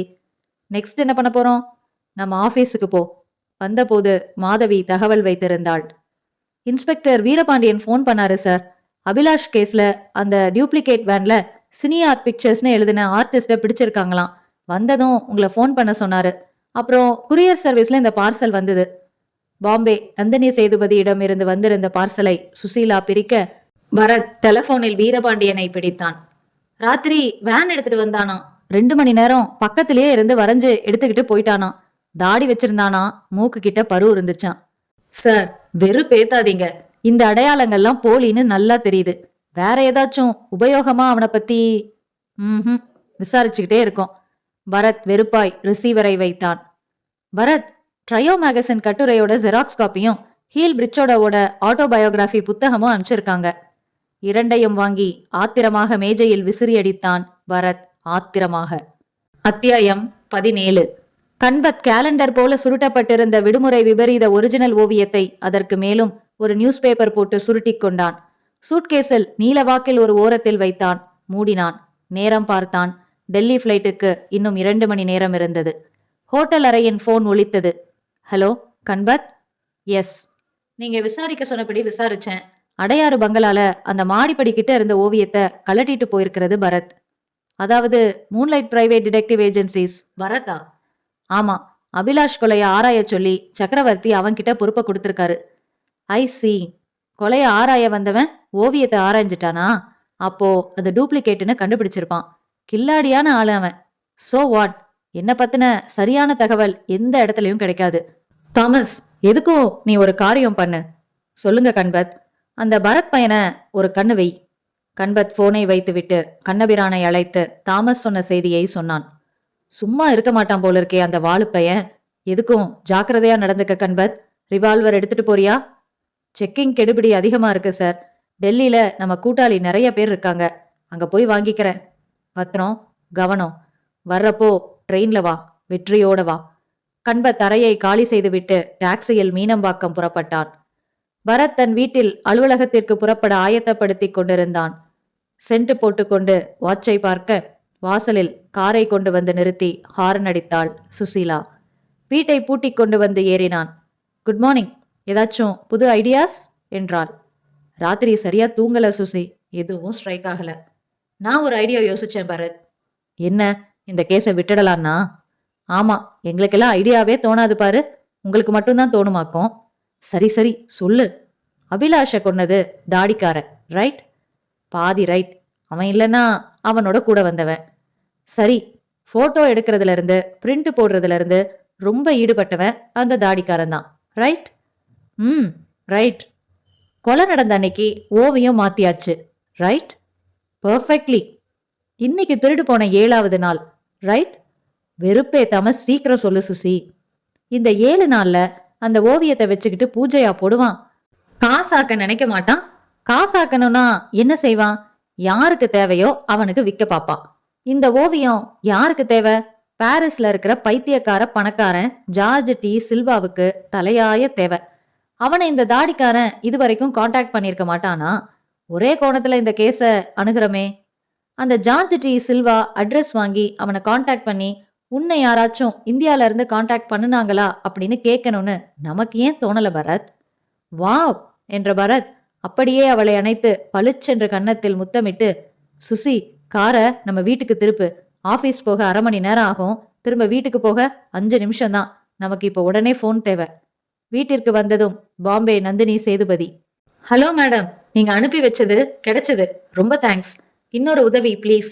அந்த ஓவியம் ஏலம் எடுத்த பாரிஸ்காரன் ஜார்ஜ் டி சில்வாவோட அட்ரஸ், ஃபோன் நம்பர் எல்லாம் வேணும். கிடைக்குமா?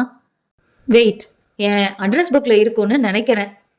பார்த்து வைங்க, 5 நிமிஷம் கழிச்சு மறுபடியும் கூப்பிடுறேன். மறுபடியும் அழைத்த போது விலாசம், ஃபோன் நம்பர் கிடைத்தது.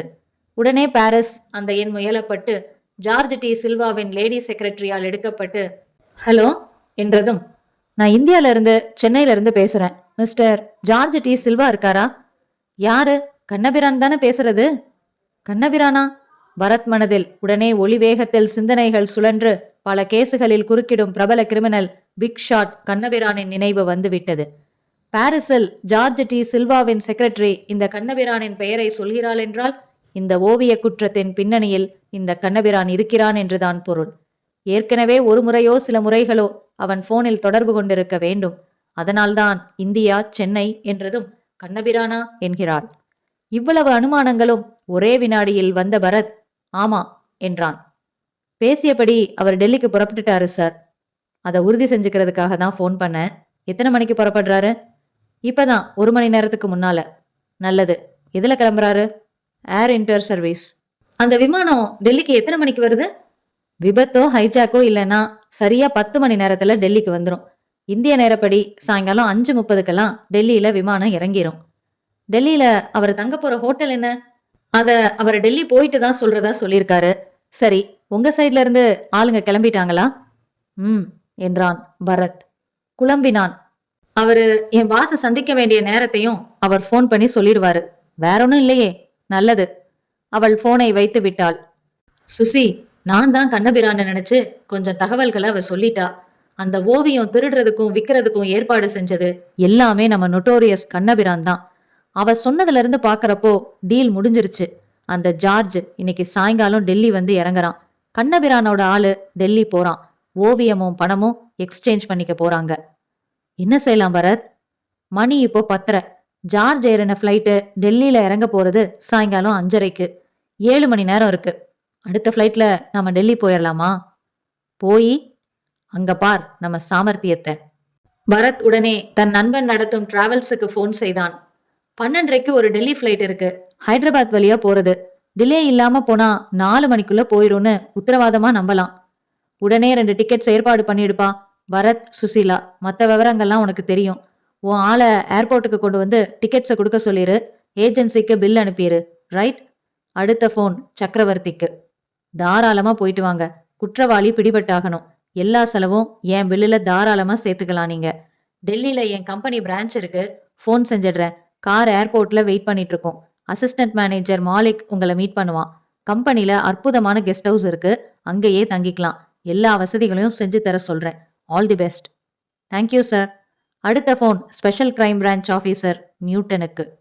டெல்லியில உங்களுக்கு போலீஸ் உதவி தேவைப்பட்டா கிடைக்க ஏற்பாடு செய்யணும். அவ்வளோதானே? விடுங்க, நான் ஒரு ஃபோன் நம்பர் தரேன். சிட்டி போலீஸ் அசிஸ்டன்ட் கமிஷனர் ஸ்ரீவர்மான்னு பேரு. எது வேணும்னாலும் செய்வாரு. நானும் ஃபோன் பண்ணி சொல்லிடுறேன். பரத் பேக்கப் என்றான் சுசீலாவை பார்த்து. சோ கிளைமேக்ஸ் இன் டெல்லி. அத்தியாயம் 18. டெல்லியில் இறங்கினதுமே ஸ்வெட்டருக்கு மேல் ஸ்வெட்டர் தேவைப்பட்டது. சக்கரவர்த்தியின் கம்பெனி உதவி மேனேஜர் மாலிக் தனக்கு சொல்லப்பட்ட அடையாளங்களை வைத்து சரியாக பரத் சுசீலாவிடம் வந்து விட்டான். வெல்கம் என்றான். உள்ளன் குல்லாய் அணிந்திருந்தான். மூக்கில் ஒரு தக்காளி செருகிவிட்டால் ஜெமினி சர்க்கஸில் பஃபூனாக சேர்த்து கொண்டு விடுவார்கள். மிக அவசரமாக துவங்கி சீக்கிரமாக முடிந்து விட்டிருந்தது அவனுக்கு கால்கள். கெஸ்ட் ஹவுஸ் எங்க இருக்கு மிஸ்டர் மாலிக்? அலிபார் ரோட். முதல்ல எனக்கு ஒரு ஃபோன் பண்ணணுமே. வாங்க. விமான நிலையத்தில் இருந்தபோது தொலைபேசியை உபயோகித்து பரத் ஸ்ரீவர்மாவுக்கு ஃபோன் செய்தான். அவர் ஹிந்தியில் பேச இவன் ஆங்கிலத்திற்கு வந்தான். இப்பதான் இறங்கி 10 நிமிஷம் ஆகுது. நான் என்ன செய்யணும்? பாரிஸ்ல புறப்படுற ஏர் இன்டரின் விமானத்துல ஜார்ஜ் டி சில்வா அப்படிங்கிற பிரெஞ்சுக்காரர் வராரு. சர்வதேச விமான நிலையத்துல விமானம் வந்து இறங்குற போது டைம் 5:30 மணி. அவருக்கு தெரியாம அவரை ஃபாலோ பண்ணணும். அவர் தங்குற இடம், அந்த இடத்தோட ஃபோன் நம்பர் எனக்கு தெரியணும். அதுக்கு மேல அவர் வந்ததுல இருந்து யார் யாருக்கெல்லாம் ஃபோன் பண்றாரு, என்ன பேசுறாரு, எங்க போறாரு, எல்லா தகவல்களும் எனக்கு வேணும். பெரிய வேலையாத்தான் சொல்றீங்க. மிஸ்டர் நியூட்டன் உங்களை பத்தி சொல்லியிருக்காரு. நல்லாதாத்தேன்னு சொல்லியிருக்காரு. ஹார்ம்லெஸ் ஜென்டில்மேன் தான் சொல்லியிருக்காரு. Well, I take the job. உங்களை எப்படி காண்டாக்ட் பண்ணணும் மிஸ்டர் பரத்? பரத் மாலிக்கிடம் கம்பெனி கெஸ்ட் ஹவுஸின் விலாசத்தையும் ஃபோன் நம்பரையும் கேட்டு ஸ்ரீவர்மாவிடம் சொன்னான். காரியம் முடிஞ்சதுக்கு அப்புறம் ஒரு டீ குடிக்கிறதுக்காக என் வீட்டுக்கு வரணும். உங்க ஃபியான்சியும் வந்திருக்காங்களா? ஆமா, அவங்க இல்லாம நான் மட்டும் எப்படி தனியா? ஓகே, நீங்க கேட்ட தகவல்களோட நான் உங்களுக்கு ஃபோன் பண்றேன். மாலிக் சுசீலாவை 3 செகண்டுகளுக்கு ஒரு தரம் பார்த்து கொண்டே காரை செலுத்தினான். கேலார்ட் ஹோட்டலின் 7வது மாடியின் சிட் அவுட்டில் அமர்ந்திருந்த கண்பத் பீர் பாட்டிலை மெல்ல மெல்ல காலி செய்து கொண்டிருந்தான். கழுத்தை சுத்தமாக மூடிய முழு கை ஸ்வெட்டர் அணிந்து அதற்கு மேலும் மஃப்ளர் சுற்றியிருந்தான். காதுகளில் பஞ்சு அடைத்திருந்தான். ஜார்ஜ் டி சில்வா டெல்லி வந்து ஹோட்டலில் தங்கிக் கொண்டதும் சென்னை கண்ணபிரானை தொடர்பு கொண்டு இடம் நேரம் சொல்வார். அதன் பிறகு நான் ஓவியச் சுருளுடன் சென்று அவரை சந்திக்க வேண்டும். மணி 5 தான் ஆகிறது. விமானம் வரும் நேரமே 5:30 தான். அதன் பிறகு அவர் தங்கி பணம் ஏற்பாடு செய்து கொண்டு பிறகு சென்னைக்கு தகவல் தர வேண்டும். அதற்குள் மசாஜ் செய்து கொண்டு வந்து திவ்யமாக குளிக்கலாம் என்று தீர்மானித்து எழுந்த கண்பத் டெலபோன் ஒலிக்க, இவ்ளோ சீக்கிரமா என்று வியந்து கொண்டு சென்று எடுத்தான். ஹலோ, கண்பத்தா? ஆமா. என்ன தாமஸ்? பரத் சுசீலாவை கவனிக்க சொன்னீங்களே? ஆமா, அவங்க 2 பேரும் மத்தியானம் 12:30 மணிக்கு இங்க டெல்லி ஃப்ளைட் ஏறினாங்க. இந்த தகவலை உங்ககிட்ட சொல்லிடலான்னு தான் ஃபோன் பண்ணேன். சரி, வெச்சிரு, நான் பாத்துக்கிறேன். கண்பத் லேசாக குழப்பமுற்றான். தன் நண்பனிடம் வாங்கி வந்த ரிவால்வரை பின் பாக்கெட்டில் தொட்டு பார்த்து கொண்டான். இந்த நண்பன் இருக்கும் வரை எதையும் சமாளிக்க முடியும், எதையும் சாதிக்கவும் முடியும். கண்பத் மசாஜ் பார்லருக்கு புறப்பட்டான்.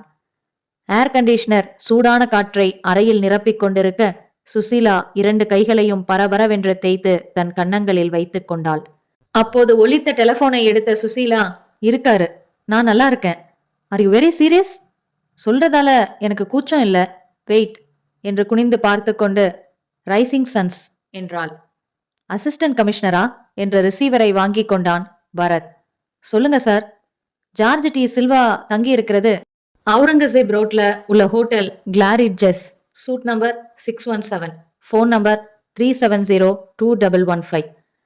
வந்ததும் முதல்ல உள்ள சாம் கிளாரிட்டன்கிற தன்னோட ஃப்ரெண்டுக்கு ஃபோன் பண்ணி பேசினாரு.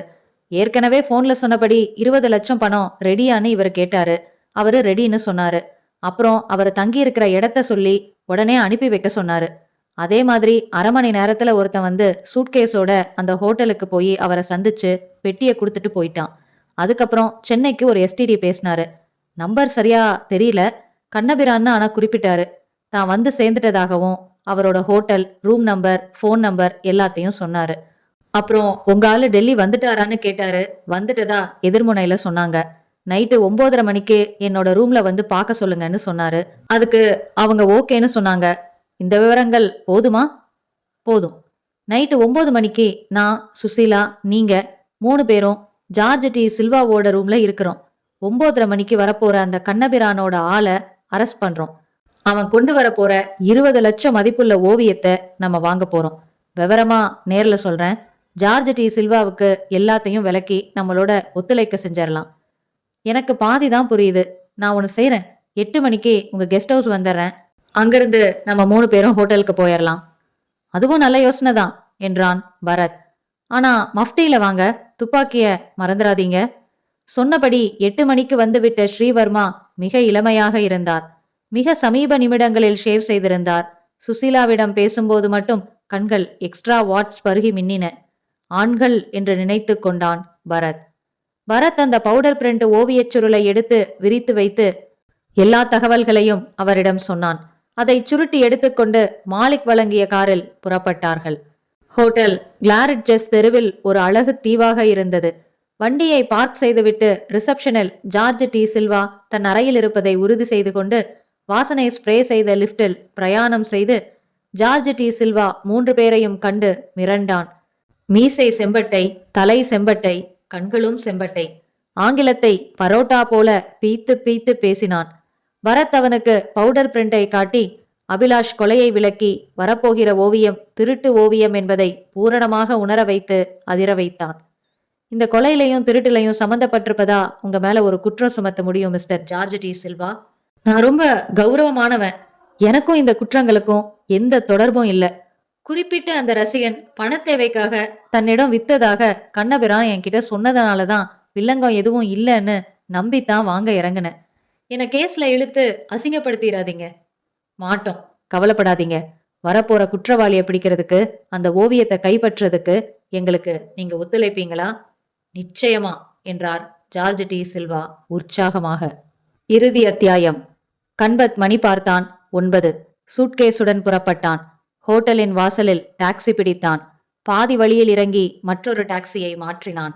மீண்டும் இன்னொரு டாக்ஸி மாறி கிளாரிட்ஜஸ் ஹோட்டலில் இறங்கிக் கொண்டு அந்த டாக்ஸியை காத்திருக்கச் சொல்லிவிட்டு லிப்டில் நுழைந்து 617 சூட்டின் பசர் பித்தானை அழுத்தின போது மணி சரியாக 9:30. கதவு திறக்கப்பட்டது. ஜார்ஜ் டி சில்வா புன்னகைத்தான். கண்பத் தன்னை அறிமுகப்படுத்திக் கொண்டதும் கைகுலுக்கினான். உள்ளே அழைத்தான். அந்த சூட்டில் ஒரு வரவேற்பறை, ஒரு டைனிங் அறை, பெட்ரூம் என்று வீடு மாதிரியே இருக்க வரவேற்பறையில் கண்பத்தை அமரச் சொல்லி எதிரே ஜார்ஜ் டி சில்வா அமர்ந்தான். என்ன சாப்பிடுறீங்க? மன்னிக்கணும், எவ்வளோ சீக்கிரம் முடியுமோ அவ்வளோ சீக்கிரம் வியாபாரத்தை முடிச்சுட்டு நான் கிளம்பணும். அருகில் இருந்த பெட்ரூமின் கதவுக்கு பின்னால் வரிசையாக ஸ்ரீவர்மன், பரத், சுசீலா நின்றிருந்தார்கள். ஸ்ரீவர்மா கையில் துப்பாக்கி தயாராய் வந்தவன் தரும் ஓவியம் ஒரிஜினல் தான் என்பதை ஊர்ஜிதம் செய்து கொண்ட பின் ஜார்ஜ் டி சில்வா கைதட்டுவார். அவர் தட்டியதும் ஸ்ரீவர்மா தலைமையில் மூவரும் வெளியே வர வேண்டும், அவனை பிடிக்க வேண்டும் என்பது பேசிக்கொண்ட ஏற்பாடு. அந்த கைத்தட்டல் ஒலிக்காக கதவை சில மில்லிமீட்டர் இடைவெளியுடன் சாத்தி வைத்திருந்து காத்திருக்க, சரி வியாபாரத்துக்கு வரலாம், ஓவியத்தை காட்டுங்க. முதல்ல 20 லட்சம் பணத்தை காட்டுங்க.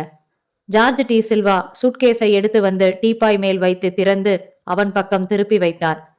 பரப்பலாக 500 ரூபாய் நோட்டுக்கட்டுகள் 40 இருந்தன. கண்பத் தன் சூட்கேஸை எடுத்து வைத்தான். திறந்தான். உள்ளிருந்து ரப்பர் பேண்ட் போட்ட ஓவியச் சுருளை எடுத்து ஜார்ஜிடம் நீட்டினான். ஜார்ஜ் டி சில்வா அதை பிரித்து அதிர்ந்தான். வெறும் வெள்ளை கார்ட்போர்டு அது. புரியாமல் நிமிர்ந்த போது சிரித்த கண்பத்தின் கையில் ரிவால்வர். ஜார்ஜ் டி சில்வா, எனக்கு கொஞ்சம் மூளை அதிகம். கண்ணபிரான் உன்கிட்ட பேரம் பேசினாரு. நான் தனிப்பட்ட டெல்லி ஃப்ரெண்டு ஒருத்தனோட கூட்டு சேர்ந்து வேற ஒருத்தங்க கிட்ட விலை பேசினேன். இதுக்கு பேர் தான் டபுள் கேப். எங்க பார்ட்டி நாளைக்கு வந்து வாங்கிக்கிறாங்க. இங்கேயும் 20 லட்சம், அங்கேயும் 20 லட்சம். ஒரே ஓவியத்துக்கு 40 லட்சம். அதுதான் கண்பத். அசையாத, சுற்றுவேன். ஜார்ஜ் உறைந்து போய் நிற்க கண்பத் பணப்பெட்டியை மூடி எடுத்துக்கொண்டான். எழுந்தான். பெட்ரூம் கதவுக்கு பின்னால் நின்ற ஸ்ரீவர்மாவுக்கு நிலைமையின் விபரீதம் உரைத்தது. கதவின் இடைவெளியை அதிகப்படுத்தி துப்பாக்கியின் முனையை மட்டும் வெளியே லேசாக நீட்டி கையை ஆட்டி ஆட்டி பேசின கண்பத்தின் துப்பாக்கியை பிடித்த கைக்கு குறிவைத்தார். விசையை இழுத்துச் சுட்டார். ஆனால் குறிதவறி சுவரில் அலங்கார பல்ப் ஷேட் சிதறியது. சுதாரித்த கண்பத் சட்டென்று எதிரே பாய்ந்து ஜார்ஜ் டி சில்வாவின் கழுத்தில் கை போட்டு வளைத்து கொண்டு துப்பாக்கியை அவன் நெற்றி பொட்டில் பதித்தான். ரூமுக்குள்ள யார் இருந்தாலும் மரியாதையா வெளியில வாங்க, துப்பாக்கியோட. கமான், இல்லனா இவனை சுற்றுவேன். ஸ்ரீவர்மாவுக்கு வேறு வழியில்லை, வெளியேறினார். இன்னும் 2 நிழல் தெரியுது, வெளியில வாங்க. பரத்தும் சுசீலாவும் வந்தார்கள். நினைச்சேன் நீங்க டெல்லி வந்திருக்கீங்கன்னு சொன்னப்பவே நினைச்சேன். நம்ம வழியில குறுக்கிட காணோமேன்னு. இது யாரு? கட்டிங் பார்த்தாலே தெரியுதே, போலீஸுன்னு. ஆனா அதிர்ஷ்டம் எப்பவும் என் பக்கம்தான். மிஸ்டர், துப்பாக்கிய டீப்பாய் மேல வைக்கலாம். ஸ்ரீவர்மா வைக்க எடுத்து தன் பாக்கெட்டில் செருகிக் கொண்டு ஜார்ஜ் டி சில்வாவை விடுவித்து, எல்லாரும் கை தூக்குங்க. தூக்கினார்கள். கண்பத் சுசீலாவை நெருங்கினான். அவள் இடுப்பில் துப்பாக்கியை பதித்தான். நீ என்னோட வர்ற. நாளைக்கு என் இன்னொரு டீல் முடிகிற வரைக்கும் நீ பணைய கைதி. அப்புறம் ஒரு நாள் மட்டும் என் படுக்க கைதி. நோ என்றாள். நட என்னோட. இயல்பா சிரிச்ச மாதிரியே நடக்கணும். என் துப்பாக்கி ரகசியமா உன்னை தொட்டுக்கிட்டே இருக்கும். கத்துனாலோ தப்பிச்சு ஓட நினைச்சாலோ இரக்கமில்லாம சுற்றுவேன். நீங்க 3 பேரும் இந்த இடத்த விட்டு அசையக்கூடாது, தொடரவும் கூடாது. சுசீலா உயிரோட வேணும்னா. Come on baby. பணப்பெட்டி, தான் கொண்டு வந்த பெட்டி இரண்டையும் எடுத்து கொண்டதோடு அந்த அறையின் டெலபோன் மற்றும் இன்டர்காம் தொடர்புகளை துண்டித்துவிட்டு அறை சாவியையும் எடுத்துக்கொண்டு ஆட்டோமேட்டிக் லாக் சிஸ்டம் கொண்ட அறை கதவை அரைந்து சாத்திவிட்டு சுசீலாவை மிரட்டலாக நடத்தி காத்திருந்த டாக்ஸியில் ஏற வைத்து அருகில் அமர்ந்து புறப்பட்டு வழியில் 2 டாக்ஸிகள் மாறி கேலாட் ஹோட்டல் வந்து மீண்டும் ரகசிய துப்பாக்கி முனையால் சுசீலாவை நடத்தி அவளுக்கு எந்தவிதமான சந்தர்ப்பமும் கொடுக்காமல் தன் அறைக்கு கொண்டு வந்தான். உள்ளே வந்ததும் அவளை கட்டிலில் தள்ளினான். ஈதர் நனைத்த கர்ச்சீஃபை வலுக்கட்டாயமாக முகர வைத்து மயக்கப்படுத்தினான். அறையின் பாத்ரூமில் பாத் டப்பில் நீளமாக அவளை படுக்க வைத்துவிட்டு புறப்பட்டு சினிமா தியேட்டர் போய்விட்டான் கண்பத். கண்பத்திற்கு மிகவும் பெருமிதமாக இருந்தது தன்மேல். என்ன ஒரு மூளை என்னுடையது! இப்போது 20 லட்சம் என் அறையில். இன்னும் ஒரு 20 லட்சம் கிடைக்கச் செய்ய போகிற ஒரிஜினல் ஓவியம் ஹோட்டல் ரிசப்ஷனில் உள்ள நான் கேட்டு பெற்று கொண்ட லாக்கரில் இருக்கிறது. இரவு சுசீலாவுக்கு மீண்டும் மயக்கம் கொடுத்து விட வேண்டும். காலையில் வெஸ்ட் பெர்னிலிருந்து ஹீல் பிரிச்சோடோவின் மற்றொரு ரசிகன் ஃபூசோ பெர்னாண்டஸ் வருகிறான். வரட்டும். அவனிடம் உண்மையான ஓவியத்தை தந்துவிட்டு டெல்லி நண்பனிடம் துப்பாக்கியை ஒப்படைத்துவிட்டு அவன் உதவிகளுக்கு பேசிய 1 லட்சத்தை கொடுத்துவிட்டு சுசீலாவை கதற கதற பதம் பார்த்துவிட்டு 39 லட்சத்துடன் சென்னை. கண்ணபிரானுக்குச் சேர வேண்டிய 12 லட்சத்தை கொடுத்தது போக எனக்கு மட்டும் ஒதுங்குவது 27 லட்சம். என் மூளைக்கு விலை. சினிமா பார்த்துவிட்டு இரவு 1:30 மணிக்கு கேலாட் ஹோட்டல் திரும்பினான் கண்பத். அறைக்கு வந்தான். பாத்ரூமை திறந்து பார்த்தான். சுசீலா உறக்கத்தில் இருந்தாள். சாத்தினான். அந்த லாக்கரின் சாவி இருக்கிறதா என்று கட்டிலின் மெத்தையை உயர்த்தி பார்த்தான். இருந்தது. 20 லட்சம் கொண்ட சூட்கேஸையும் லாக்கரில் வைத்து விடலாம் என்று தீர்மானித்தான். அறையை பூட்டிக் கொண்டு கீழே வந்தான். ரிசப்ஷனுக்கு அருகில் இருந்த லாக்கர் அறைக்குள் வந்து தன்னுடையதை திறந்தான். ஓவியச் சுருள் இருந்தது. சூட்கேஸை உள்ளே வைத்தான்.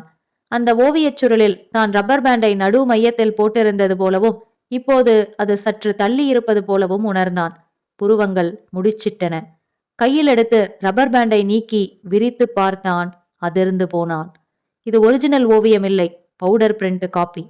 My God! எப்படி எப்படி இது சாத்தியம்? என் லாக்கருக்கு யார் வந்து எப்படி மாத்த முடியும்? சென்னையிலேயே யாராவது மாத்திட்டாங்களா? சென்னையில பார்த்ததுக்கு அப்புறம் இப்பதான் நான் மறுபடியும் பிரிச்சு பாக்குறனோ? எப்படி? பணப்பெட்டியை லாக்கரில் வைக்காமல் எடுத்துக்கொண்டு மீண்டும் அறைக்கு வந்தான். வியர்த்தது. கட்டிலில் அமர்ந்து யோசித்தான். யாரு நடத்தியிருப்பாங்க? எப்போ நடந்திருக்கும்? பாத்ரூம் கதவை திறந்தான். சுசீலா அவசரமாக கண்களை மூடிக்கொண்டாள். அதை அவன் பார்த்தும் விட்டான். இவளுக்கு மயக்கம் தெளிந்து ஏதோ விஷமம் நடத்தி இருக்கிறாள். கண்பத் ஆத்திரமாக அவள் கையை பற்றி எழுப்பி அறைக்குள் அழைத்து வந்தான். சூட்கேஸில் துணிகளுக்கு அடியில் வைத்திருந்த துப்பாக்கியை கையில் எடுத்துக்கொண்டான். சொல்லு, ஒரிஜினல் ஓவியம் எங்க? எனக்கு தெரியாது என்றாள் சுசீலா. இப்போ உன்னை சுட போறேன், ஒழுங்கா சொல்லிரு. நோ, வேண்டாம், என்னை சுற்றாத ப்ளீஸ், பதறினாள் சுசீலா. எதிரே நின்றவன் அவள் வார்த்தைகளை அலட்சியப்படுத்தினான். அவன் கையிலிருந்த நிறைந்த வயிறு துப்பாக்கி ஸ்திரமாக அவளின் வசன மார்பையே குறிபார்த்தது. சொல்லிரு, நீ உண்மைய சொல்லிட்டா நான் உன்னை சுட வேண்டிய அவசியமே இல்லை. சொல்லு என்றான். மாட்டேன், சொல்ல மாட்டேன். அப்போ எனக்கு வேற வழியே இல்லை. அவன் துப்பாக்கியின் விசையை அழுத்தினான், இரக்கமே இல்லாமல். பரத் என்று அலறிச் சரிந்தாள் சுசீலா. பாவனையாக. தன் துப்பாக்கியிலிருந்து வெறும் சத்தம் மட்டும் வந்ததை ஆச்சரியமாக கண்பத் பார்க்க, கட்டிலுக்கு அடியிலிருந்து ஸ்ரீவர்மாவும் மர பீரோவை திறந்து கொண்டு பரத்தும் வெளியில் வந்தார்கள். கமான் மேன், சுடு என்று அவனை நெருங்கினார் ஸ்ரீவர்மன். விமானத்தில் திரும்பும்போது சுசீலா கேட்டாள், சஸ்பென்ஸ் போதும், கரெக்டா எப்படி கேலட் ஹோட்டல் வந்தீங்க? ஜார்ஜ் ரூம்ல அவன் மிரட்டினப்போ அவனோட மெல்லுசான சட்ட பாக்கெட்ல ரூம் சாவி இருந்தது. சாவி நேம் பிளேட்ல ரூம் நம்பர் மட்டும் தெரிஞ்சது 719. 719னா நிச்சயமா 7 மாடி உள்ள ஹோட்டல்னு தீர்மானிச்சோம். 7ஆவதும் அதுக்கு மேல மாடிகள் உள்ள எல்லா ஹோட்டல்களுக்கும் ஒரு பெட்டாலியன் போலீஸ் போனாங்க. தமிழ்நாட்டு மூஞ்சினா தெரியாதா? இவனோட அடையாளம் சொல்லி விசாரிச்சதுல கேலாட்ல ரூம் எடுத்ததும் அவன் லாக்கர் ஓபன் பண்ணதும் தெரிஞ்சிருச்சு. அவனோட டெல்லி ஃப்ரெண்டுன்னு சொன்னானே, அவனையும் பிடிக்கிறதுக்காக ஹோட்டல் மேனேஜ்மெண்ட் ஒத்துழைப்போட லாக்கர்ல ஓவியத்தை மாத்தணும். உனக்கு மயக்கம் தெளிவிச்ச மறுபடியும் நடிக்க சொல்லி காத்திருந்தோம். சக்கரவர்த்தி கிட்ட போன்ல பேசுனீங்களே, என்ன சொன்னாரு? அந்த ஓவியத்தை திரும்ப எடுத்துட்டு வர சொல்லிட்டாரு. 1 வாரத்துக்கு ஜார்ஜ் டி சில்வாவையும் சென்னையில தன்னோட பங்களால தங்க கூப்பிட்டிருக்காரு. எல்லா பேப்பர்லயும் அந்த பையன் இளங்கோவனுக்காக ஒரு விளம்பரம் கொடுக்க போறாராம். அவன் கிடைச்சதும் அவன்கிட்ட முறையா ஓவியத்தை ஒப்படைப்பாராம். அவனுக்கு விருப்பம் இருந்தா ஜார்ஜ் கிட்ட வித்துக்கலாம். இந்த காலத்திலயும் எவ்வளவு நேர்மையான ஆளு! கண்பத் கொலைய ஒத்துக்கிட்டானா? டெல்லி போலீஸ் சாதாரணமா 1 மணி நேரத்துல உண்மையை வரவழைச்சிட்டாங்க. சென்னை போலீஸுக்கு தகவல் கொடுத்து வந்து அழைச்சிட்டு போக சொல்லிட்டாங்க. இவனுக்கு உதவின டெல்லிக்காரனையும் பிடிச்சாச்சு. அவ்வளோதான், கேஸ் சால்வ்ட். சேலம். இளங்கோவன் அந்த கடையில் ரகசியமாய் சென்று பூச்சி மருந்து வாங்கினான். நியூஸ் பேப்பரில் சுற்றி வாங்கிக் கொண்டான். தன் அறைக்கு வந்தான். கதவை சாத்திக் கொண்டான். ஒரு காகிதத்தில் சரசரவென்று எழுதினான். மதிப்புமிகு போலீஸ் அதிகாரி அவர்களுக்கு, என் தற்கொலைக்கு யாரும் காரணமில்லை. எனக்கு வேலை கிடைக்கவில்லை, அதனால் இந்த முடிவுக்கு வந்தேன். எனக்கு உதவின சென்னை பெயர் தெரியாத அந்த பணக்காரருக்கும் நண்பன் வாசுவுக்கும் என் நன்றி. இளங்கோவன். பூச்சி மருந்து பார்சலை பிரித்து பாக்கெட்டை தனியாக எடுத்தான். தண்ணீரை எடுத்தான், கொட்டினான், கலந்தான். குடிக்க போன போது கடைக்காரன் சுற்றி தந்த அந்த பேப்பரில் விளம்பரத்தை பார்த்தான். ஓவியர் சிற்றரசு மகன் சி. இளங்கோவன், நீ எங்க இருந்தாலும் உடனே என்னை தேடி வா. உனக்கு மிகப்பெரிய அதிர்ஷ்டம் காத்திருக்குது. அவசியம் வா. என்கிட்ட கடனா வாங்கின பணத்தை திருப்பி தர வேண்டியதில்லை. நீ ஒரு பெரிய லட்சாதிபதியாகிற வாய்ப்பு இருக்கு. உடனே வா. கீழே சக்கரவர்த்தியின் விலாசம் இருந்தது. இளங்கோவன் உடனே தான் எழுதி வைத்திருந்த தற்கொலை கடிதத்தை கிழித்தெறிந்தான். வாசுவையும் அழைத்து கொண்டு மறுநாளே சென்னை வந்தான். விஷயங்கள் அறிந்து ஆனந்தத்தில் அழுதான். ஜார்ஜ் டி சில்வாவிடம் 20 லட்சம் பெற்றுக்கொண்டு சந்தோஷமாக விற்றான் விடுமுறை விபரீதத்தை. அப்படியே பேங்க்ல போடு இளங்கோ, வட்டியே போதும், அமோகமா இருக்கலாம் என்றான் வாசு. மாட்டேன். வேலை கிடைக்காத கஷ்டம் எனக்கு தான் தெரியும். அதிகம் பேருக்கு வேலை வாய்ப்பு தரக்கூடிய ஒரு தொழில் தான் ஆரம்பிப்பேன். எங்க அப்பா எனக்கு எதுவுமே வச்சுட்டு போகலன்னு சலிச்சுக்குவேன். இவ்வளோ பெரிய சொத்தை கொடுத்துட்டாரு. இதை மீட்டு தந்தவங்களுக்கு முதல்ல நன்றி சொல்லணும் சார்னா. அவங்க எங்க இருக்காங்க? Moonlight detective agencies. அநேகமா இப்போ அடுத்த கதையில பிஸியா இருப்பாங்க என்றார் சக்கரவர்த்தி.